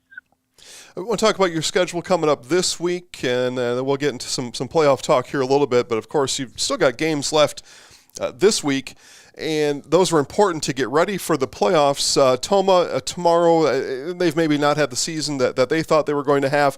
And then on Thursday, you've got Regis, who just took SPASH, one of the biggest schools in the entire state, to overtime last week. So let's talk about that Regis game, and what are you expecting out of that? What do you need to see from your girls yet this week, in particular that game, to know that everybody's still on the right track? Well, that is really not the game we play. That is just a placeholder for a I'm sorry, Coach. Okay. On Thursday. Okay. So actually Regis, Fall Creek, and McDonald are tied on the west for that first place spot, and Fall Creek has the tiebreaker. So we will play them Saturday. Revenge game. Talk to us about that game then, and what you want to see there. You did lose to the Crickets 52-36 earlier this year. So being that final tune-up before the playoffs, what are you looking at your girls for on Saturday? Well, I've talked to our kids. This is going to be a good measuring stick for us. How much did we grow from the last time we played them? One of the things I think they exposed in us was we weren't ready to be real physical, and they are talented, and they shot the ball really well, and we didn't get to their shooters as well as we could. So it's going to be a great measuring stick for us, but I tell our kids all the time that crossover championship game is just kind of a reward game for the regular season, but win or lose that game, and you got to get over it in a hurry, because the single elimination tournament starts that next week. So we've had the pleasure, I guess, of both winning that game, that crossover game, and losing that game, and made it to state in both cases. So it's not the end all, but it is a good measuring stick to see how far our kids have come and whether they can bounce back with confidence and say, the first game wasn't our best, and we want to do better this time. Yeah, so you get that, conference game, right? It's a conference-affiliated game for sure. Coming up on Saturday, conference champions this year, and the information coach given to me, and after this we'll talk about playoffs coming up, is 85 straight Clover Belt East conference wins, and that's a great accomplishment. Unbelievable. Yeah, and at the same time, I just wonder is that the right thing for you? Are your conference opponents? Is this the right place for the Neillsville Warriors, winning 85 straight against those teams? Well, we play who's in front of us, and that's always kind of been our mantra, that we play who's in front of us, and we play every possession. There are some pretty solid teams that have come out of the East. We've got some, I think, teams that have gotten some pretty high seeds probably moving forward now. So, we are where we are, and that's where we have to play. I really don't keep track. I was actually watching a replay of one of our games on Zaleski, and one of your announcers announced that we had this winning streak. Right. So that's a pleasure. But I'm a little old school from the fact of all I really know is we play Toma tomorrow. All the things that have happened in the past and all the things that will happen after that become pretty secondary to what we want to accomplish that day. And I think that's good for our kids too. So as I get older, I guess, and when I'm done with my coaching career, I may look back and those numbers may be more meaningful. But right now, there's business to take care of, and a lot of those games that are in that streak was not this bunch of kids. So we're just busy working with this bunch and trying to get them as ready as we can for a little run in the tournament. Talking to Neillsville Warriors basketball coach John Gaier. Playoff start for the Warriors next week on Friday. Opponent, though, TBD, because on Tuesday, Spencer and Necedah will tangle in Necedah. Winner there will travel to Neillsville next week on Friday. Obviously, you know about the Spencer Rockets, a conference opponent. Necedah, maybe not so much. How do you go about preparing for that game, and will you be in the gym in Necedah on next week, Tuesday? Well, we'll definitely be watching the game. So we will check. We will have to check out Necedah. We will have to see if Spencer does anything different going into the tournament. That's a possibility as well. So we will keep an eye on things. The one thing that we really try to focus on in the tournament, because our first playoff game will be Friday, and if we are fortunate enough to win that, we play right away again Saturday. So it's really hard to change things based on the opponent. You've just got to be able to do what you do well. And you've got to have something that you can use to counter anything another team's going to do. But when you progress through the tournament and you're playing, in a lot of cases, back-to-back games, you can't make huge adjustments just based on what the other team likes to do. You've got to be able to do what you do well, and hopefully we're able to accomplish that. Coach, I've got Dan Ross next to me. I know he's enjoyed watching you coach for a while, and he's got a couple questions for you. Yeah, one of my favorite coaches in the area, no for doubt. sure. Well, you might be the only one on the list, so I appreciate it. Nobody tell him I say that to every coach who calls in. No, I'm joking. Right. No. I think you're a fantastic coach, John. Taking a look, appreciate it. Yeah.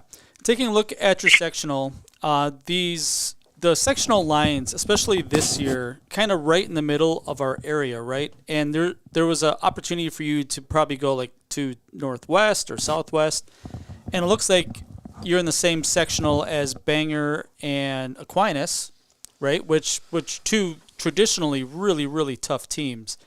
And the Northwest generally seems to be a little bit easier, right? We have Phillips and Cameron. I know that you've had Phillips in sectional finals and stuff in the past. What are your thoughts on the perceived difficulty maybe of going south instead of north this year?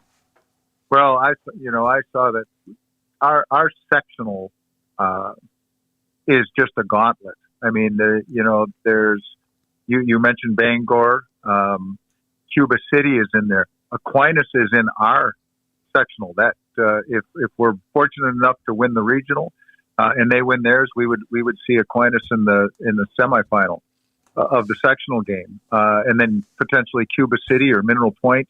Our sectional is a gauntlet. I know in the WSN that I think 5 teams at some point have been ranked in the top 10, and they're all in our sectional. So it will be brutal, and whatever team comes out of there is going to be deserving to be playing in Green Bay, because they will have gone through the gauntlet of really, really good teams to get there. Interestingly, they just changed kind of how they do football and how they seed teams differently based on actually their record and accomplishments more than just regional. And be interesting to see if basketball ever goes to something like that as well, because a lot of times in the current system, you can get, like I said, 5 out of 10 teams all in the same sectional. You aren't the first coach to bring this up today, actually. Yeah. One more thing, Coach. Taking a look at some of these local teams with the Marywood, with Stratford and Marathon and Auburndale, everybody's kind of going a different way this year. But have you had thoughts about scheduling these teams out of conference, or maybe even playing them twice a year in the conference?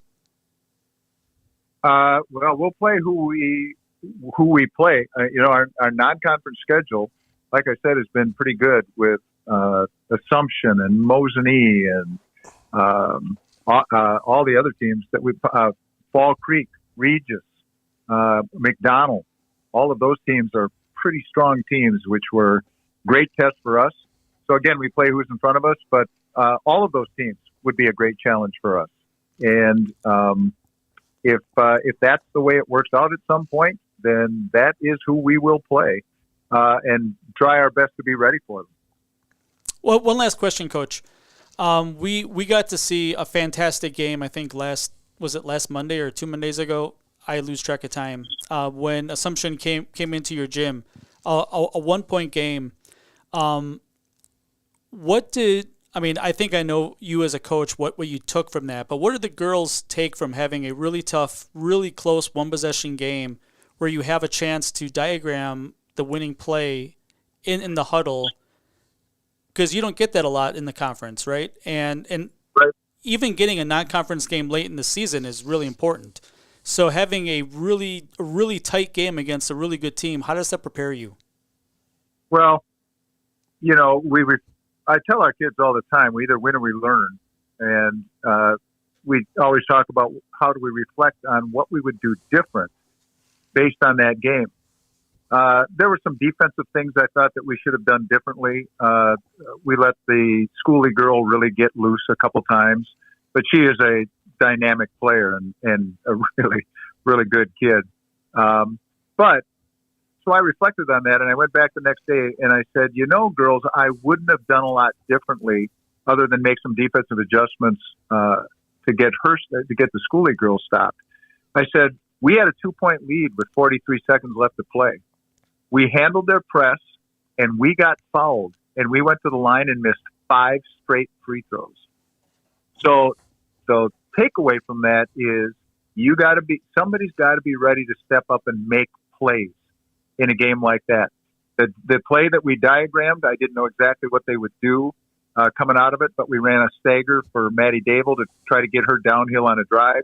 If they rotated, we had Sydney Subke actually coming off an elevator screen coming back, and all of the kids ended up on Maddie, and Maddie just kind of got stuck and couldn't get that shot up. But I was really impressed because I usually tell the kids I'm never going to draw something on a board that we've never practiced before and have you do it in a game. So I broke my own rule by doing that. But I was really impressed at our kids' ability to run it, and it's just too bad we couldn't get that shot. But again, we had a chance. We had a chance to win it with free throws, and the bigger takeaway with that was to our kids is, we're a pretty new team, and we got a lot of young kids playing, but we're playing top-ranked teams in the state of Wisconsin in their division, and we have a chance to beat them. And that is really kind of a credit to them, and hopefully gives them confidence next time to say, we've been here before and now we know how to win these games. We can finish them. Coach John Gaier and his Neillsville Warriors hit the playoff floor at home Friday, February 28th. Coach, best of luck come playoff time. We appreciate that, and thanks for all the coverage you give our kids, because it's really meaningful to them and their families. You're welcome, Coach. Thank you, and thanks for calling or letting us talk to you. All right, good. Well, this brings us to a sad end of a great show. We'll be here a week from now. That's right. Don't worry. Yeah, boys show just like this one, maybe better, maybe worse. Will be a week from today, and we look forward to that. Again, VIP members at ZaleskiSports.com will see all the seed math, and you'll know all your favorite teams' bracket position on Wednesday night into Thursday. You'll know it days in advance for everybody else. Again, my tip for that, Dan, is always you can walk into work the next day, walk to the water cooler and just be a sports expert. Or maybe you want to get a little saucy. You can make some friendly wagers for credits at work and be the real boss. That's why. And you get to have some fun with it too. And especially from a coaching perspective, you can already watch some of these teams, right? You go to the website, you see who's going to be opposite you in maybe the second round, and it gives you a little bit of a competitive advantage over the other teams in your quad of four. I think so, because what we heard today was we're not going to go in person and scout anymore these bye week games. Instead, we're just going to watch on that newfangled computer device, and so that makes some sense to me. And so you get an advantage by being a VIP member. You can look right now, probably get a really good idea right now. And again, the whole thing gets updated for the last time on Wednesday night and Thursday morning. And then you can go on that newfangled computer and watch those games, and then you're all set. Because that's what they're going to do anyway. I really liked watching the teams in person, because you get a sense of speed, right? And especially on the boys' side, speed doesn't necessarily jump out at you watching film. Yeah. But if you're sitting close to the floor, you can see fast teams. There's a difference. These 8 or 9 girls coaches have a brand new way of doing it. We'll see. We'll ask the same to the boys coaches next week. We'll see who's a taker. I know last year I saw Adam Jacobson in Colby. Coach Jacobson's definitely an in-person coach. He's an old school dude, huh? Yep. Yeah. All right, Dan, as we always do, last word as we we'll bring the show in for a final landing. We're 100 feet, and we're on final approach. Yeah, so it's an exciting time of year, right? Because we have the brackets. We still have a week of play. We still have some conference championships that are left to be determined. Get out, support your team. Senior nights this week. A couple of the coaches talked about having senior nights. I'll have senior night, I think, Thursday night in Marathon. Okay. Yep. Senior night in Amherst on Tuesday night. Yep. Go out, support your seniors. Yeah. It's our last home game for a lot of them. Half of them, right? Yeah. Only half get a home game. Yep. Next week. So there you go. All right, that'll do it for now. Dan and I are back on the air in a show version on Wednesday. We'll be in the gym at Bonduel. That was the other Arizona Missions. Bonduel, said the other broadcast. Bonduel. Bonduel, we'll be there. We'll hit that show button probably about 5:45 or so. Tip off 7:15. 1 versus 2. 1 versus 2 in Division 4 boys basketball. We'll see you then. Have a great night, everybody.